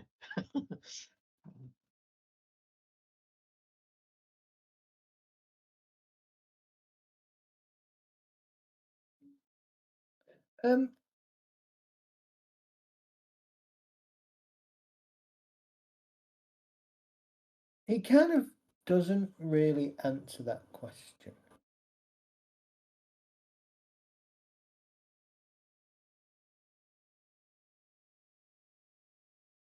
So is Thawi or Savitri in charge? Thawi is not in charge. I do not know who is in charge. The Savitri, I have not heard that name.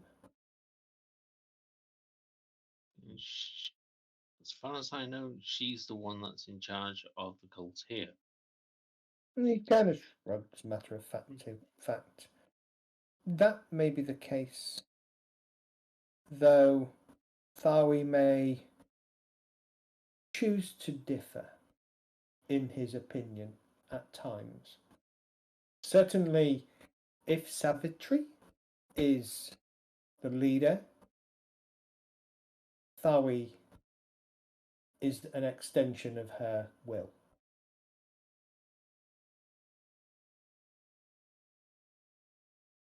Do you wish to see the mouth?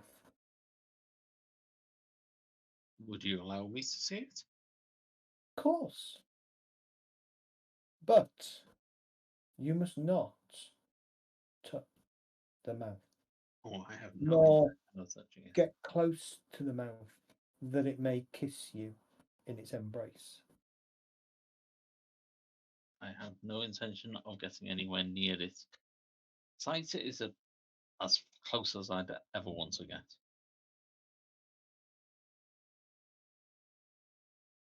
Do you have... and immediately he kind of sort of pulls himself upright. A little bit painfully, you can see a little bit of pain kind of crosses his face. Maybe the first emotion is shown, and his kind of hunchback becomes a little bit more evident. And he kind of reaches up to a shelf and he pulls off a mask. Like, I would say it's a classic World War One mask.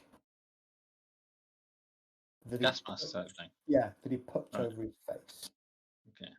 Do you have one of these? Not with me, no. But I'm still wearing balaclava. So I'm kind of covering my nose a bit. That, basically he says that's not enough. And he disappears around and you can hear rummaging. And after a few minutes he comes back with another mask, another kind of gas mask. Use this. I'll check it over to make sure it does look to be in working order. I'm sure I've used one before. Yeah. It looks like a classic Allied. The one he's wearing is also an Allied. Your camera's gone really blurry, Kath. He is also wearing an Allied mask as well. I'm going to focus for some reason. That's all. Come.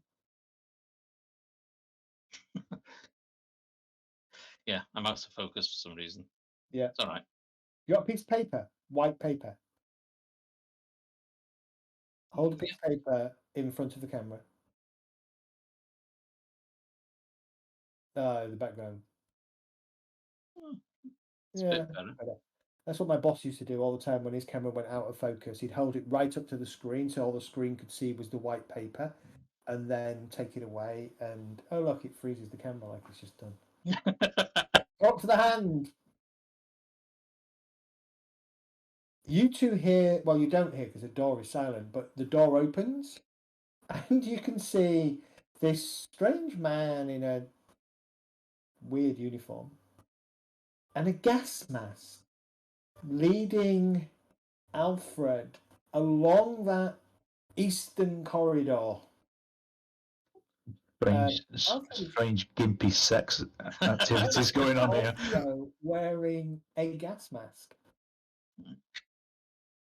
As I'm walking behind him, I'm going to focus on the hunch to make sure it is a hunch and not something like out of Mouth. Yeah. Total Recall. With No. It is a hunch. He has definitely got a hunchback.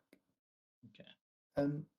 He takes you maybe 20 yards to a passageway, to an entranceway, and you walk out, and you're now in probably a 10-15 yard wide passageway, for want of a better word, runs north-south.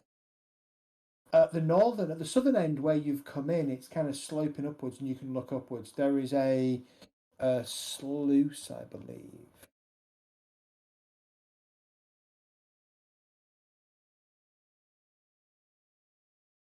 Oh no. He stops you just at the entrance. He says, "We go careful." You immediately go left.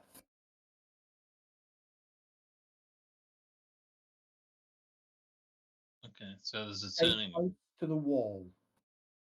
Okay. And I'll hug the wall wherever he's going. Okay. So he doesn't. He just steps out. Oh, right, okay. There's probably a 3-yard wide pathway on either side of this 15-yard chamber. And in the middle, there's kind of like a sluice that is running up. As you look upwards, you can see at the top of this maybe 30-yard long, not quite 45 degrees, but not far off 45 degrees passageway that's running upwards. You can see a hole in the ceiling, like a grate. Looks kind of familiar. Where the body parts come down. Yeah. And the sluice in the middle itself is, stained. Right, okay. To your right, though, because you do immediately look, no more than about 5 yards away, can you immediately take 2 points of stability damage? As you see the most horrific thing that you have ever seen in your life.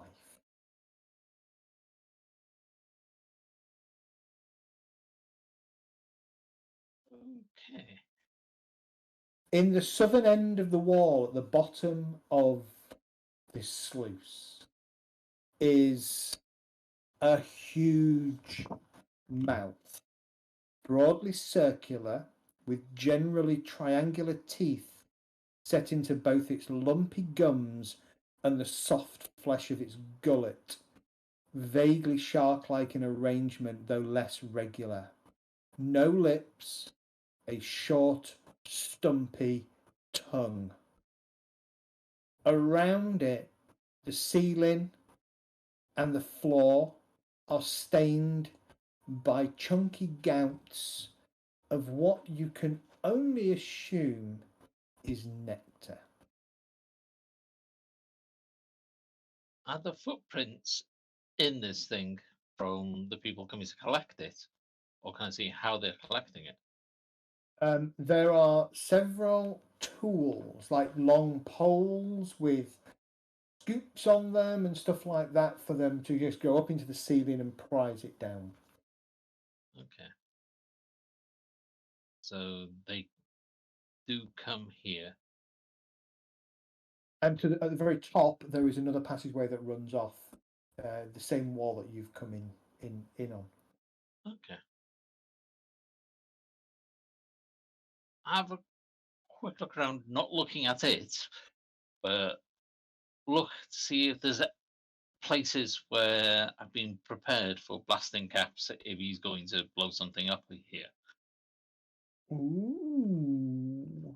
I want to see if he's taken precautions to destroy this. Let's have a look.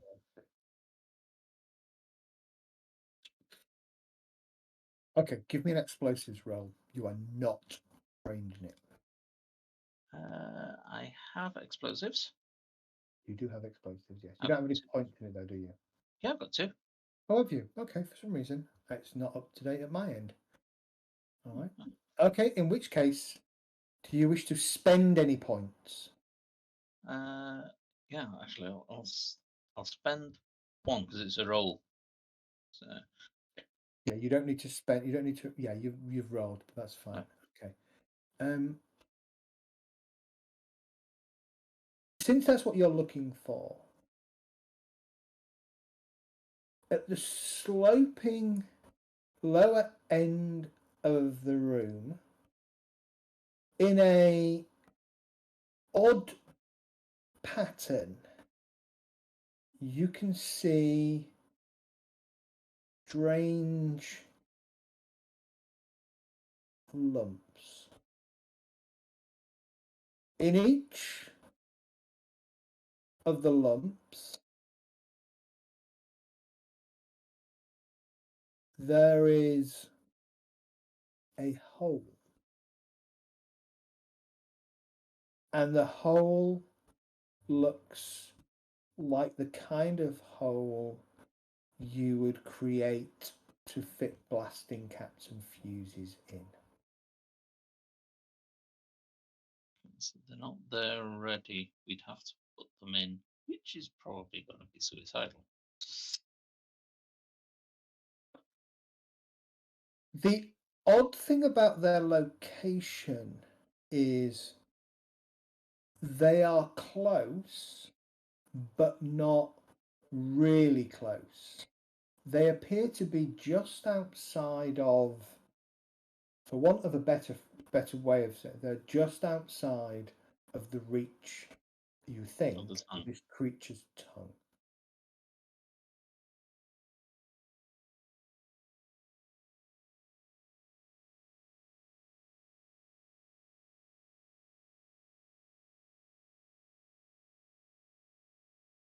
Okay.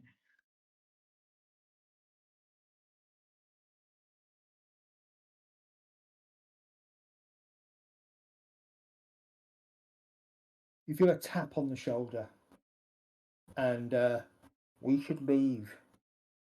Yeah. I'll follow him. Okay. Carefully Good go job. back Good to job. the That chamber. push on the shoulder. And as you go back to his chamber, he takes the mask off, and you take your mask off and hand it back to him. So you see the mouth. It is. Yes. What it is, where it came from, how it got here. I don't know. Is it part of many? Yes. I don't know. We have come up. Me and some colleagues have come across more than one of these, and there seems to be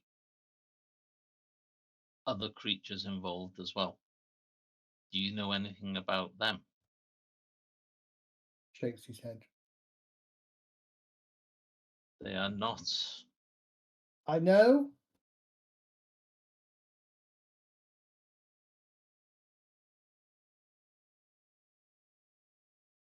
Just checking what he knows.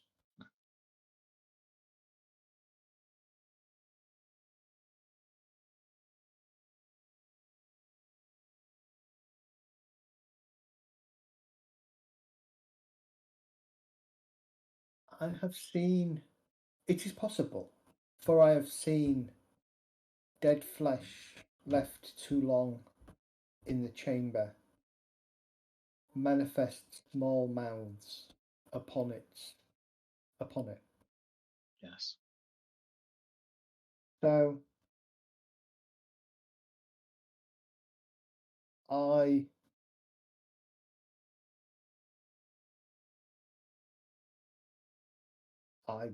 it is possible that these other mouths have somehow manifested from the presence of this mouth or other mouths. I believe it is how this mouth makes more of them. So it will infect somebody. They will go somewhere and infect more and more. It is like a disease, you might say. I make sure that any such flesh that manifests mouths are fed to the mouth. The purpose of these, from what I've been led to believe, is to destroy our world or take over our world. They are not good in any way or form. That would be a point where I would deem it necessary to enact my plan. I don't know what Thowie's told you, but their cult is to bring this about. They believe that they will then become favoured servants of whatever comes forth. So their purpose of feeding this thing is to bring forth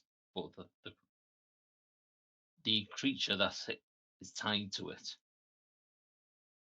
These do need to be destroyed sooner rather than later, because they just breed more of them.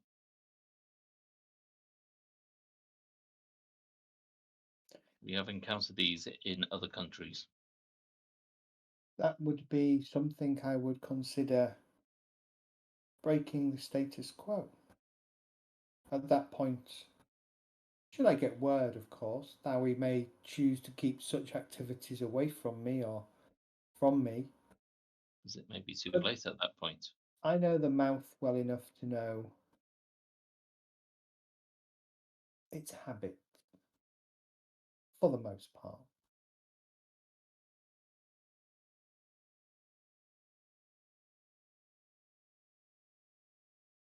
Now, there is a spend that you can do to get more information. I'm trying to give you clues in how he's phrasing things, because it's very obvious if I tell you. Did you think about what he's concerned about, which is stopping him from telling you his plan? Reassurance. There you go. Give me a 1 point spend.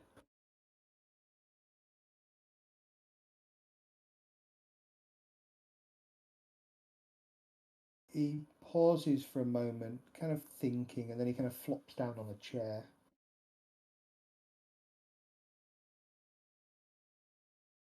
At the moment,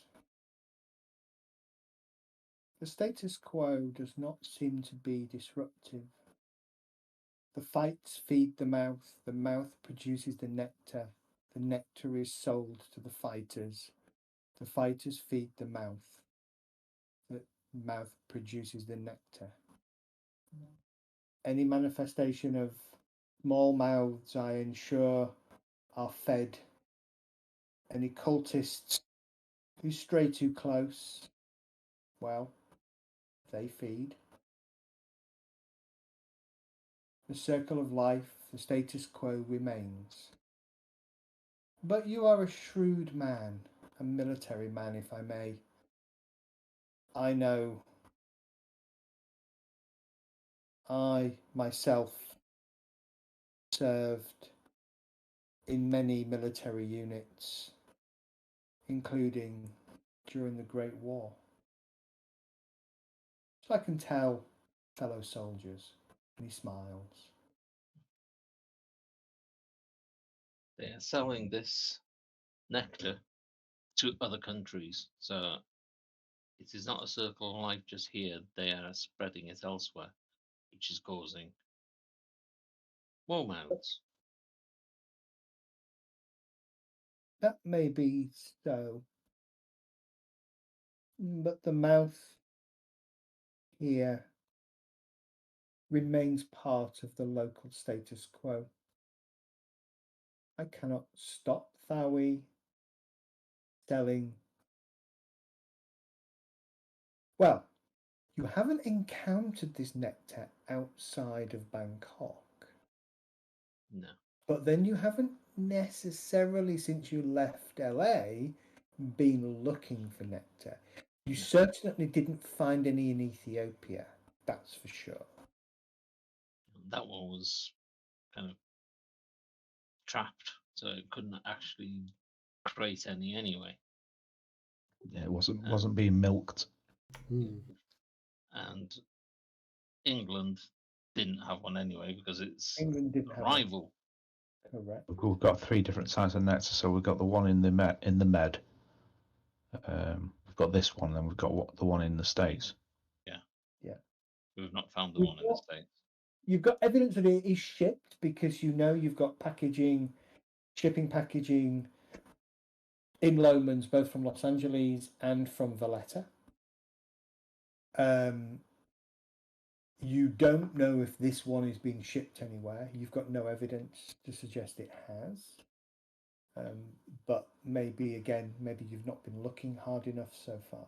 Anyway, and Savitri was providing it as well, so that means she's shipping it elsewhere. I think over my time with the mouth that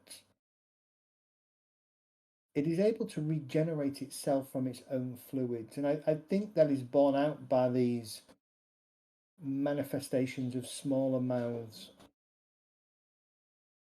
on dead flesh. The only way I believe we can get rid of the mouth at the time come when that needs to be done is to blow it up from within as well as cover it under rubble. And as he says that, you realise that the placement of the dynamite outside is not to blow the mouth up, but to bring the arena down. The sewers and the arena above and the buildings above down on it. That's what I was expecting, to be honest, because that's what they did with the other one. They buried it because they couldn't destroy it. He's going to sacrifice himself. If I simply buried it, I believe the mouth would eventually eat its way out.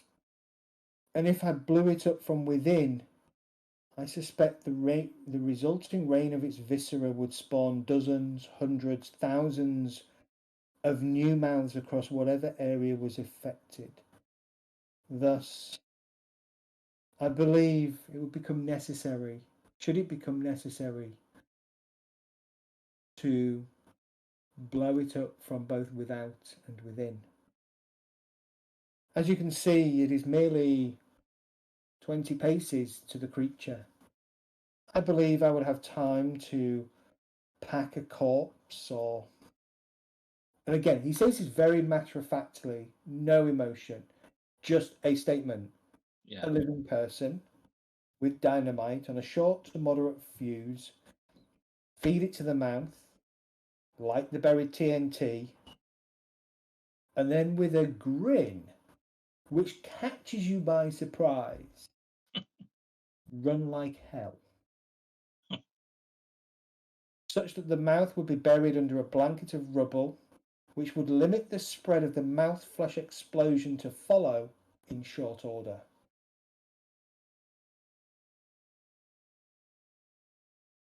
I think that plan might work.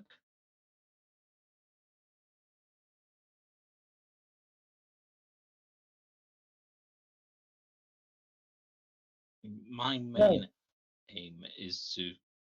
And he says, again, matter-of-factly, a little bit of deprecation in his voice, but mostly matter-of-factly, says, there is my only worry, that the internal explosion might not work. Might just serve to make the stomach at the other end of the mouth mad. I mean, after all, a mouth's got to have a stomach, right?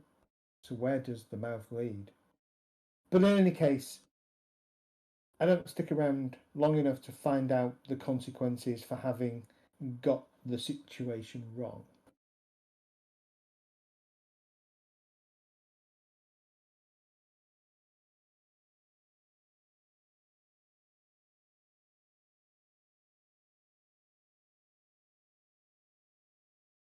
And he kind of sits back at that point and kind of just matter-of-factly just kind of goes, that's it. I can't think of anything better that could be done. You should. Our main purpose is to reveal and destroy the cult, which is trying to bring these forth.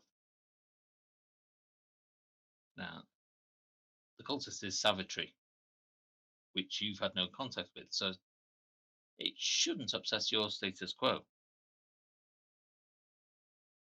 He nods. Small chime goes off.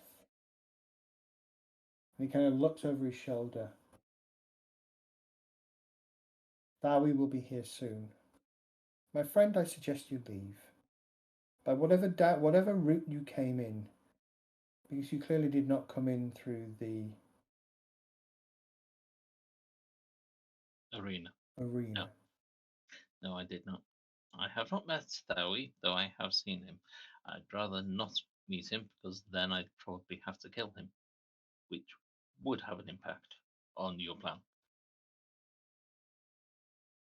Thank you for the information you've shared with us, and hopefully for your future company. aid. Very welcome. Good luck in your plan. Perhaps these other mouths, if you find them, perhaps you can blow them up. I will certainly try. But remember, if you do blow them up from within, figure a way to contain it. Destroy them from without. Now go! And he kind of stands up and claps his hands. Yeah. He will be here soon. Thank you. And I shall leave. Okay. I'll get up to the other side. Dowie's on his way. I'll explain everything I've seen when it's safer. Yeah, let's hightail it. Okay. You make your way back to the door that you disguise as being locked. As you closing it behind you, as the three of you go through, you can hear voices and footsteps over, from the passage, the chamber that led to the living quarters. I'm gonna hunker down and listen. Is it in Siamese or is it? It's in Siamese. Ah. No point in listening. Someone cares. Come on.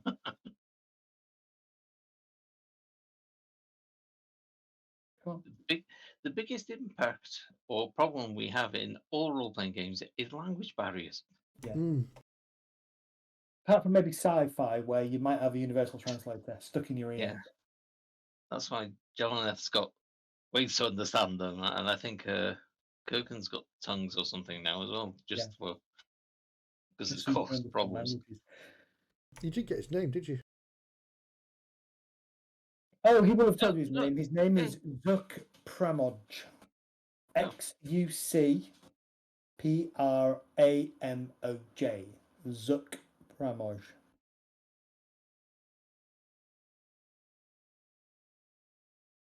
He's going to be dead soon because I bet he's not moved that second cup out the way. Oh. Just because he's got 2 cups doesn't mean that might have other visitors. Now he's turning up.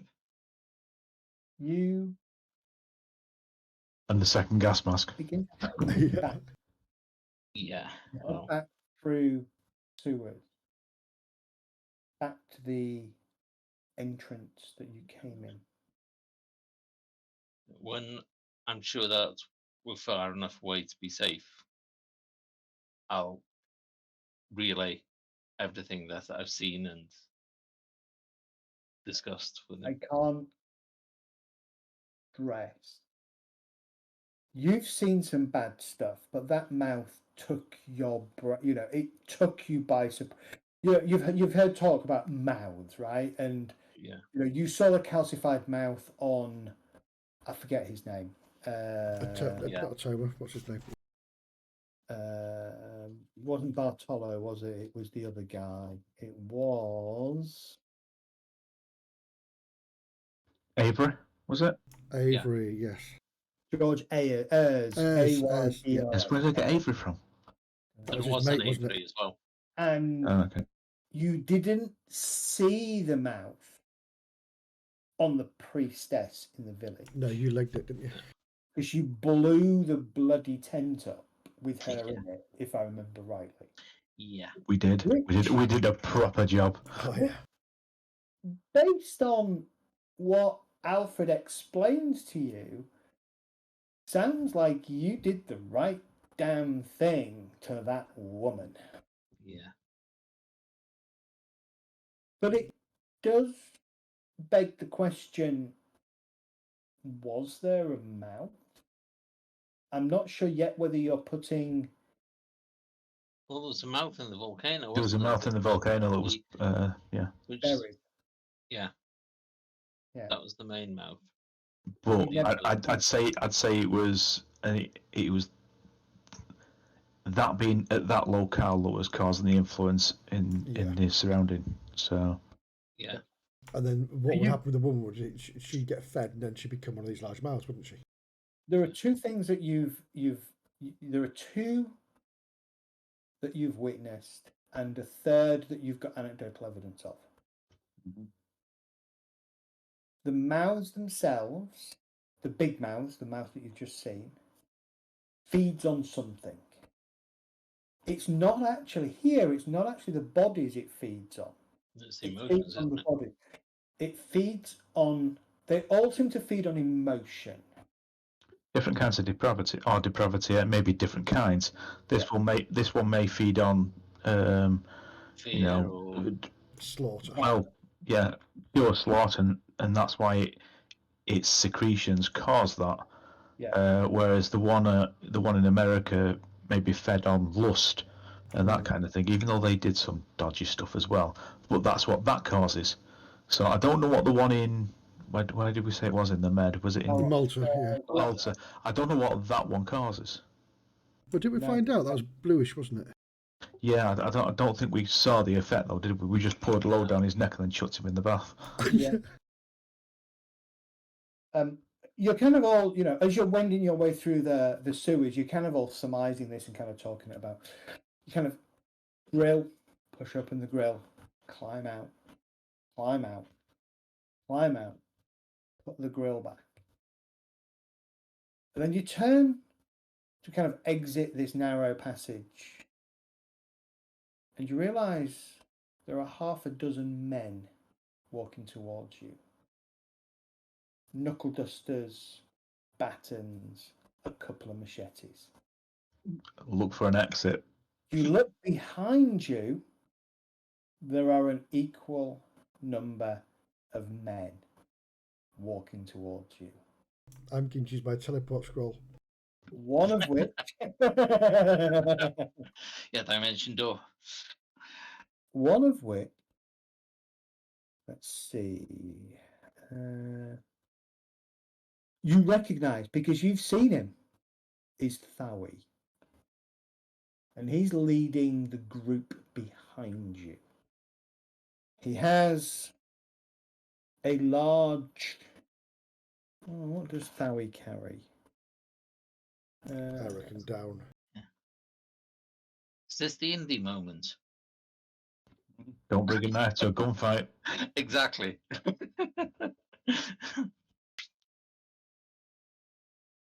And he just goes and says something in Siamese, which the three of you don't need to speak Siamese to understand. He just says, "Get 'em, lads," because both groups swarm on you. It's literally shoots him between the eyes if we can. He's gone, basically. And it's not half a dozen, it's at least a dozen each side. So there's probably 24 minimum people come I've only charging got down 6 this shots. very narrow passageway towards you. And sure, you pull out your pistols, you start firing, and people go down around you. But it's not enough. You get that click, click, and then there's a whack across your head. And although you all put up as much of a fight as you possibly can, you are knocked unconscious. I was just jumping back down the sewer. You could do if you wish, but They know the sewers way better than you do. No, we're going to get But they can caught. only come down one at a time. You'd have to go down one at a time. So one of you is probably getting down there, maybe two, not three of you. Okay.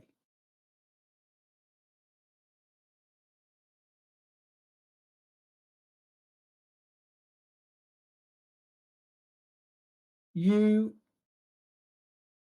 come to. The first thing you notice is it's a little bit chilly. Well, it's not chilly, it's warm, but it's warm on places where it shouldn't be warm. Yeah, we've been stripped naked, haven't we? You are naked. Nothing is around you. You are in. Actually, it is cold because you are. It is cold in parts of your body. When you kind of open your eyes, you're in a pit. Appears to be rocky, irregular floors. You can feel the bite and sting of tropical insects nibbling away at your body and your exposed parts. And here and there, parts of you are laid in cold, dirty, standing water.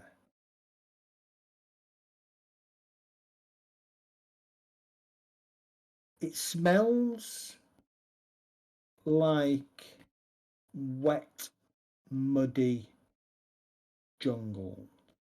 I was going to say, looking up, can I see a roof or is it stars? It is iron grey, which you can see the sky, but it's quiet. Can we see the moon? You are in separate pit. You cannot see the moon. Do we hear anything? Any people or movements of people? You can hear the sounds of insects, and that is it. You're in separate pits, by the way. Yeah. Just to again, be clear. Is there a way of? Is it a steep side, or is there a way to maybe get to the grate? Almost, it's a sheer side. Right. Well, I'm going to start looking around for the handholds. You are.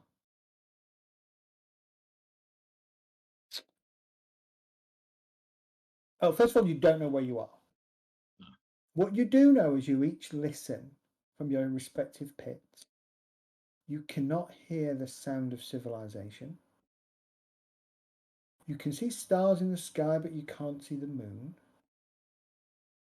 It is cold in the water and muddy. Insects buzzing around.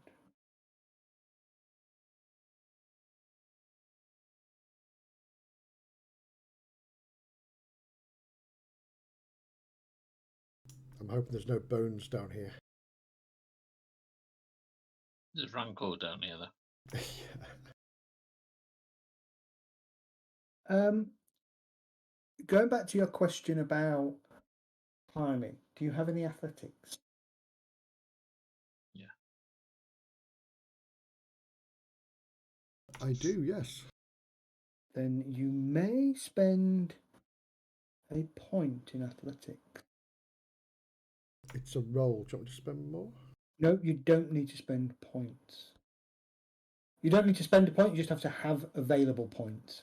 Oh, yeah, I've got all the points. Oh, I've got 2 points available. There you go. Okay, you can each of you can climb up your respective pits. And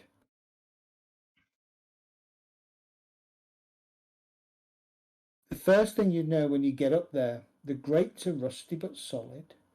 They have neither door nor hatch. It looks like, as you kind of lift yourself up and try and peer through, that slightly out of arm's reach, are 4 spikes in the ground to which the pit, the grate has been padlocked to. So 4 separate padlocks. Yes. I'm not getting out of that. I didn't keep lockpicks anywhere hidden on a naked body, and my arms aren't long enough. You Right. could probably reach it. So it's a hinged grate that falls over from one side onto this place that's padlocked. Not a hinge grate, no. So It's there's 4 different. grate. It's a grate with 4 points that have been padlocked. Each foot, right, gotcha. Sorry. So they're going to have to lift the whole grate up Yeah. to get out, really. Well, if you get 2, Oh, yeah, we can get. No, we're going to have to get the padlocks to be able to lift them over. yeah, if you do 2 padlocks on the same spikes. side. Oh, the spikes, of course, yeah. Yeah, the spikes down, so they're going to anchor it all. So we're going to have to unlock all 4 to be able to lift. And unlock it without any picklocking tools or the ability to picklock. So it's down to you, really. Thank you. I can't tunnel through rock. Yeah, and Joseph, your mind goes to, could you dig your way out of this? And the answer is no. It's rock. It is pretty much rock. Yeah, there is a little bit around the edges of soil, sort of the top layer of soil. You could try and dig that out, but you realise very quickly it's not going to help you get out of here.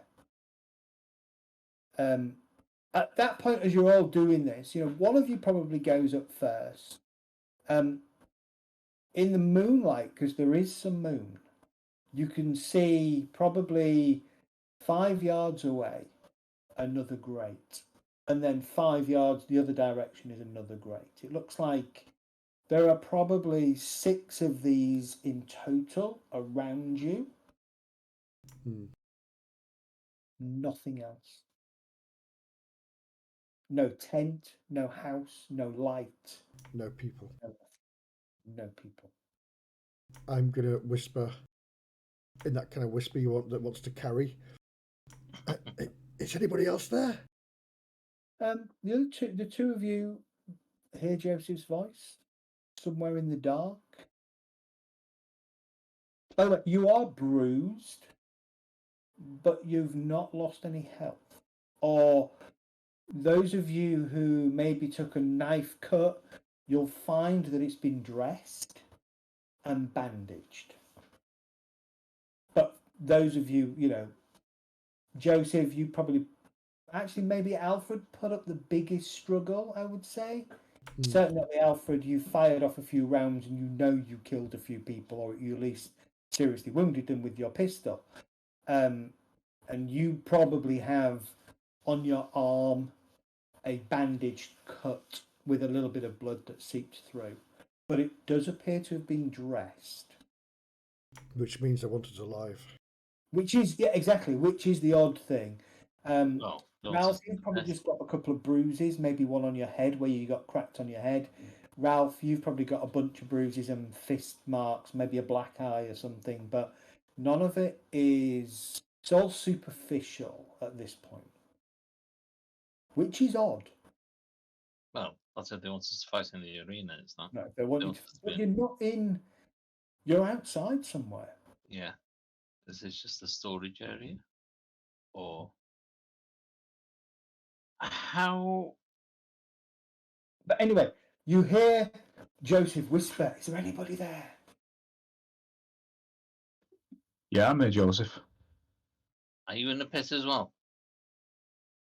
I'm in this pit. Yep. I was hoping one of us wasn't. Oh, well, I was hoping we'd all be in the same place. I can't see a way out of this because there's padlocks on each corner. How big are the gaps between the... Great. A hand. Right, okay. Maybe a hand and a half. Enough probably for people to pass food down. Not big enough to get your head through and look around. But not big enough to put your head through, no.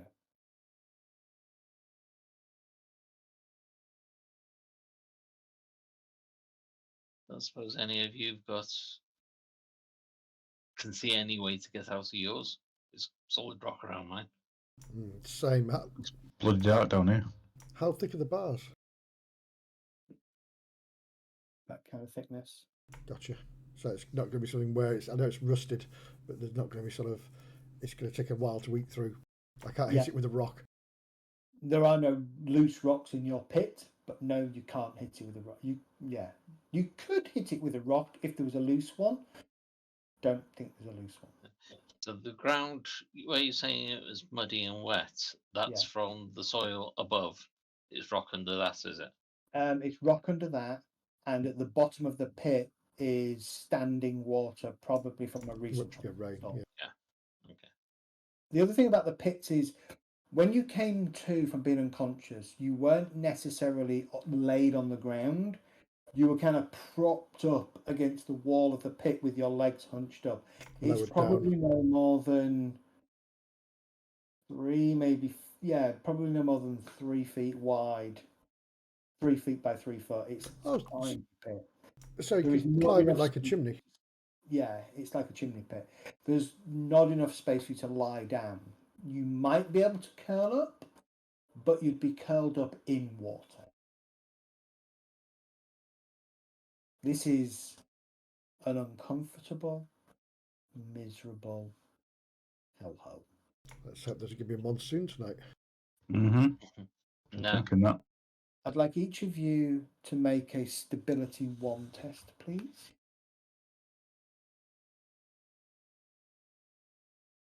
As over the next hour or so, as the darkness gets even more, you all make it. Cool. None of you have spent any points. That was excellent. The sense of hopelessness kicks in. You realise that you're trapped here. There's no easy way for you to escape. You are waiting for whatever comes next. You spend the rest of the night uncomfortable, miserable, cold, fending off flies and insects as they try to eat your bodies, and definitely not getting any sleep. I'm fighting off a bit of claustrophobia, I think. Alfred would be the closest one to get sleep, but the cold of the water is kind of invading your ability to do it. Well, to kind of stay sane, I'll be asking Alfred to go over meticulously what the conversation was, what he saw, what the setup was, what the plan was for that guy, and just go over it so that we're actually, using the time. Yeah. The time up. No, I'm going to warm my feet. Yeah. And pee. Oh, all these insects that are trying to eat us, we eat them for protein. Protein, yeah.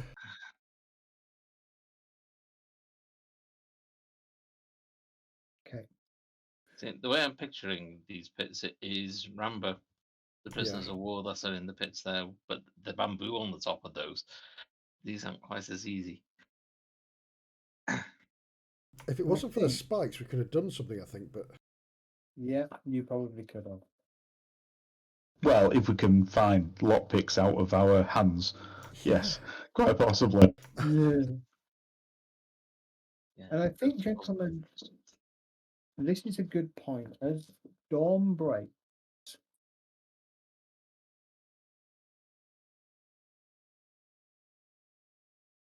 So someone called Dawn is breaking us out. no, Good hope.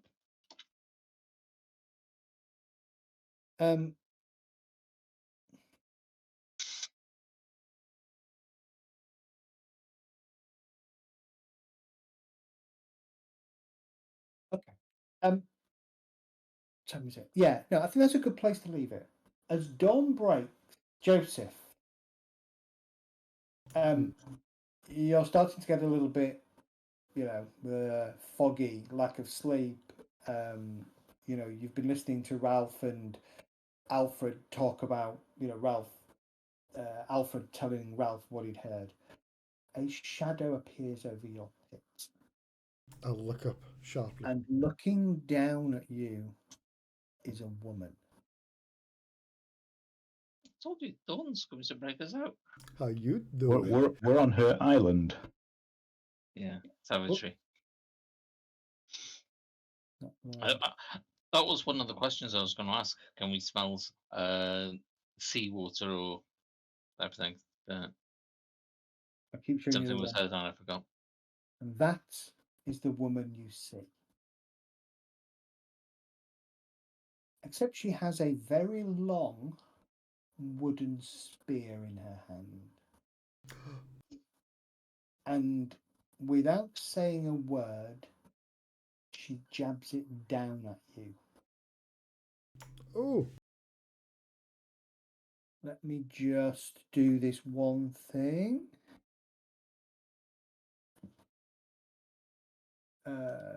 Do you want to try and dodge? I will indeed. As best I can. I'll yeah. And if so, I'm going to try and grab it as well. Well, as well as grabbing, you can just push it to one side because it's cutting that grate. You'll then lever it out of her hand. Good thinking. Yeah. Then it looks smack her in the face. It'll be a case of grab it and push it away from me. Push it straight back up into her face. Yeah. Yeah, catch him. All right. You can use your athletic skill to try and dodge her if you want. Yeah, I want to try and say friend. Well, while I'm doing this. Oh, you're trying to get. You push her out of the way, and she snarls and immediately brings it back up and stabs back down again. Look, it's small because it's cold. Oh, here we go. I'm going to just do the one on the head. Okay.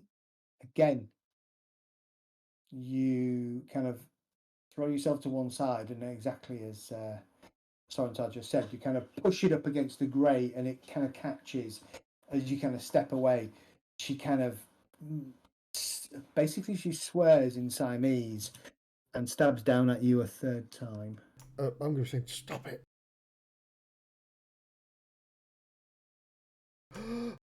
This time she nicks you, causing 1 point of damage. Could you give yourself 1 point of health damage, please? I don't like it. Done. Yeah, this is where it's got a really nasty poison on it. Yeah. Well, no. It's a drug. Though. It's rusty as fuck. Yeah, now I've got tetanus. What's your stability pool at the moment, Joseph? I'm on 10. Okay. I've been walking around with my eyes closed. You suddenly, as the blade kind of catches you, probably across the arm, and cuts into your flesh, and you can see the blood runs down the arm. Doesn't hurt, it doesn't sting, it doesn't bleed more profusely than it does. But the anger inside you wells up. That was the thing I was hoping you would be. And you, surprisingly, you almost you start to feel really angry, and you start yelling at her, and screaming at her, and almost trying to claw at the walls with your fingers to get out so you can get her. You want to just rip her to pieces with your bare hands, but Hulk out. You almost like step out of yourself, and from an objective point of view, you kind of step out and you go, "She's just poisoned me with nectar." Joseph, at that point, spear. You see the figure appear. Spear comes down. A dodge again. Not Joseph. Sorry, Alfred. Oh, sorry. Yeah, I'm going to try and dodge, and if possible, and you have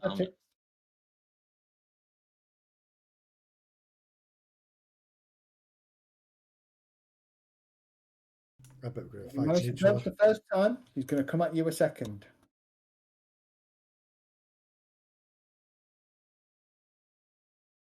She's too quick for you. She's starting to anticipate that you're not willing. And once again, can you do 1 point of health damage, please? What's your stability pool at? 7, I think. 6. 6. Just enough. You start to feel very angry. And not just that, but irrationally, you start to feel angry at the world. You feel angry at the Germans for taking you out of America and making you stand in trenches and witness the horrors of World War One. You feel anger at just everything. The church, you feel anger at the church for allowing these mouths to exist and to manifest. And again, you're kind of looking at yourself from the outside in, objectively going, yeah, this is what that nectar must feel like if you ingest too much of it. Ralph, your turn.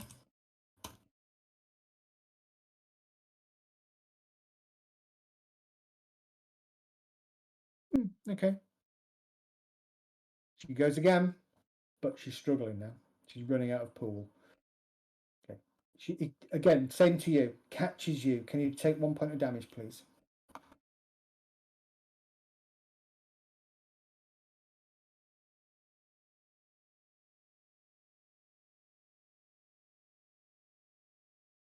And you are also, I presume your stability pool is over 6?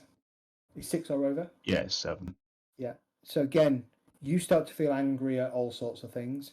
But again, objectively looking at yourself from the outside in, you know what's happened. You've been obviously dosed up with nectar. The woman disappears, and you can hear after about 10-15 minutes the sound of crackling, and you can all smell smoke. And then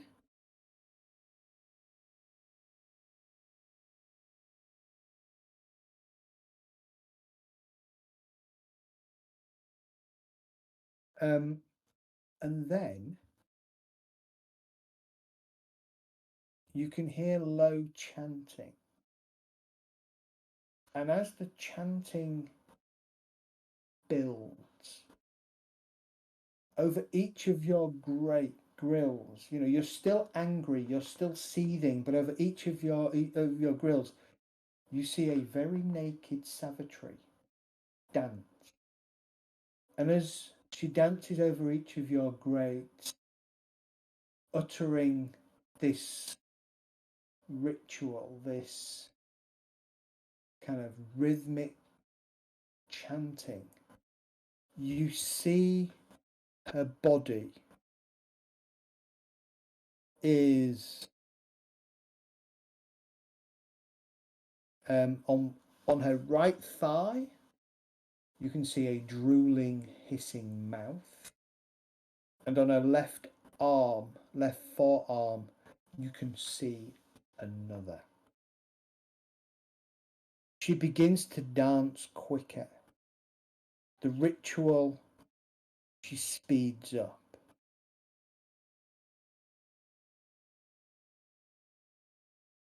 There's a sense of a language, Ralph, that you haven't heard before, but you can tell that the chanting is in a language that, had you not already feeling angry, hosed, annoyed, would actually be very demoralizing and very sapping your spirit. Then each of you notice and each of you start to feel a tearing sensation. Joseph, in your forearm, in your sort of shoulder on your left hand side. Ralph, in your chest. Alfred, maybe your forearm. where you were wounded by the spear, you feel a tearing sound. And as you look at your wounds, you can each see a piece of flesh or muscle shift, becomes tongue-like. Then you see a mouth slowly forming where the wound was. Can each of you make a stability 7 test? Quite my stability. Ralph is like, fuck off. You did say you were going to die tonight, didn't you?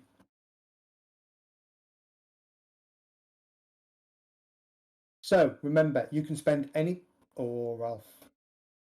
Take 7 points of stability damage, please. Joseph, you make it. You jammy git. Ooh. Ralph is wishing he'd spent 1 point there, isn't he? Sorry, Ralph, you've made it, and Alfred, you've all... Okay, sorry, I was looking at your athletics test thinking that was your role. Yeah. Okay, you all resist the horror of the realization that a mouth is manifesting it on your body. But it makes you feel even more angry.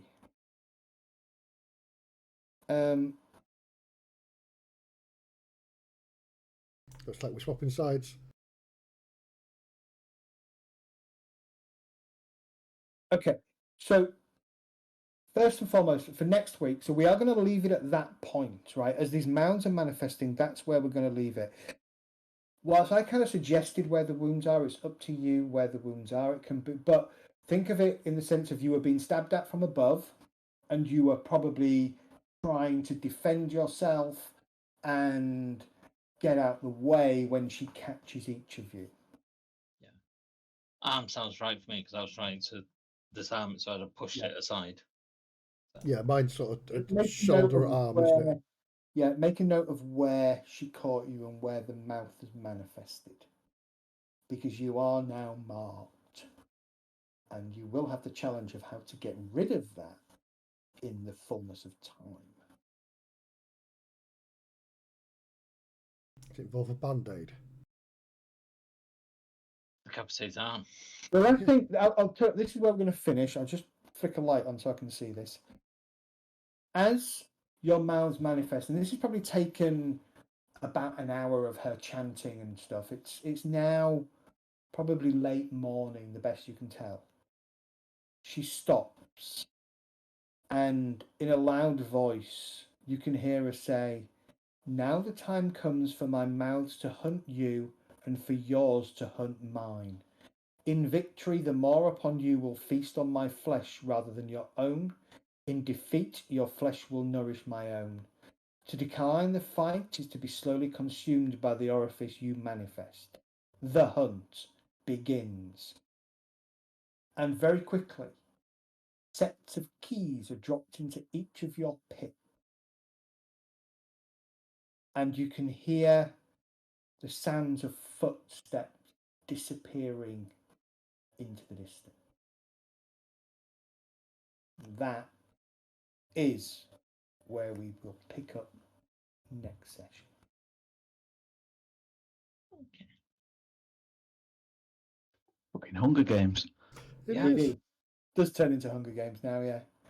On the plus side, we can decline it and just do the ritual to get rid of it. Well, technically, you know the ritual to subdue Denial. Yeah, but that takes a long time. I don't know that ritual, so I'll be. No, you're fucked. Oh no, I'm gonna hunt her down. Why doesn't Alfred know the ritual? He didn't want to learn it for some reason. I chose not to. He's Mr. I won't get a mouth. Yeah, well, if it wasn't for this type of way, I wouldn't have got a mouth. But I've got outdoorsmen to try and hopefully make my own weapons and then hunt her down and kill her. Exactly. So hopefully you enjoyed tonight. That was brilliant. Yeah. A lot of information. You got a core clue from effectively the first half of Bangkok. You got the core clue from that tonight. You got lots of other little clues over the last few sessions in Bangkok. And now we're trying to... Bangkok's in two halves, right? The first half is in Bangkok, the second half is on the island. And I think it's obvious you're probably on the island. You're on her island. I think one of you said, we're in her territory. Mm-hmm. And so the second half is dealing with the Hunger Games scenario, and then going on from there. I love Zuck and his I don't give a crap about the world as long as this thing stays doing what it's doing. Yeah. It doesn't do anything else. It's not feeding on his emotions because he's got none. Correct. And it's really, there's an interesting point in the book that actually says if you try and interrogate him, you try and psychoanalyze him, you try and torture him, doesn't say torture, but I assume interrogation is the same thing, you won't get anything out of him because he doesn't work like that. Yeah. It just doesn't affect him. Well, that's the impression I got, that he was a neutral party. Yeah. The way they were talking, it's like, well, that's why I asked, are you a member of the cults and things like that, to try and determine whether he was against us, and I'd have to try and kill him, or he's essentially an ally. He's a neutral party that if it goes to shit, he's going to try and stop it. Yeah. Which is something that we can't do. But then if we try to interfere and do the status quo, he'd probably try to stop us. Yeah. But it's easier to leave him there knowing that he's going to destroy us if something goes wrong than to try and take on their whole cult that's there. He should just fill that cavern with oil when he blows. That was my thing. It was going to be oil down these sluice. Yeah. And that's the only thing that I'd add to his plan would be burning the fucking. But having said that, just dynamite would probably do it with enough of it. Feed it with dynamite and then blow it up around it to bury it. The intelligence that you got from Ethiopia was the fact that there was probably a mouth in the temple that they were trying to excavate before the volcano came down on them, buried the mouth in volcanic lava and glass, which basically has left it trapped. But clearly not dead because it was influencing the people in the village. Yeah. And over time, you would have wondered when you were talking in the sewers whether, had you not interfered in that situation and destroyed that woman, whether that would have led in time to the mouth manifesting. And from what you witnessed, you wouldn't know how long, but you would have been very certain that that's what would have happened. Bloody hell! Why couldn't we get the American one, which is all like sex and things? Because you were too scared. Yes. So I would argue you know where the American mouth is. Yeah. Or you would have a very good idea where the American mouth can be found. In the mansion that we went up to and saw the guards. Correct. Yeah. That was great. I thought she was going to rescue us, Oh no. I knew she wasn't going to rescue us. I thought she was going to drug us and then transport us somewhere else. But No, she's quite a sadistic. When you read her descriptions, she's quite sadistic. She deliberately gets you infected with a mouth. She's cast a spell to increase the speed at which it manifests, which is why it took an hour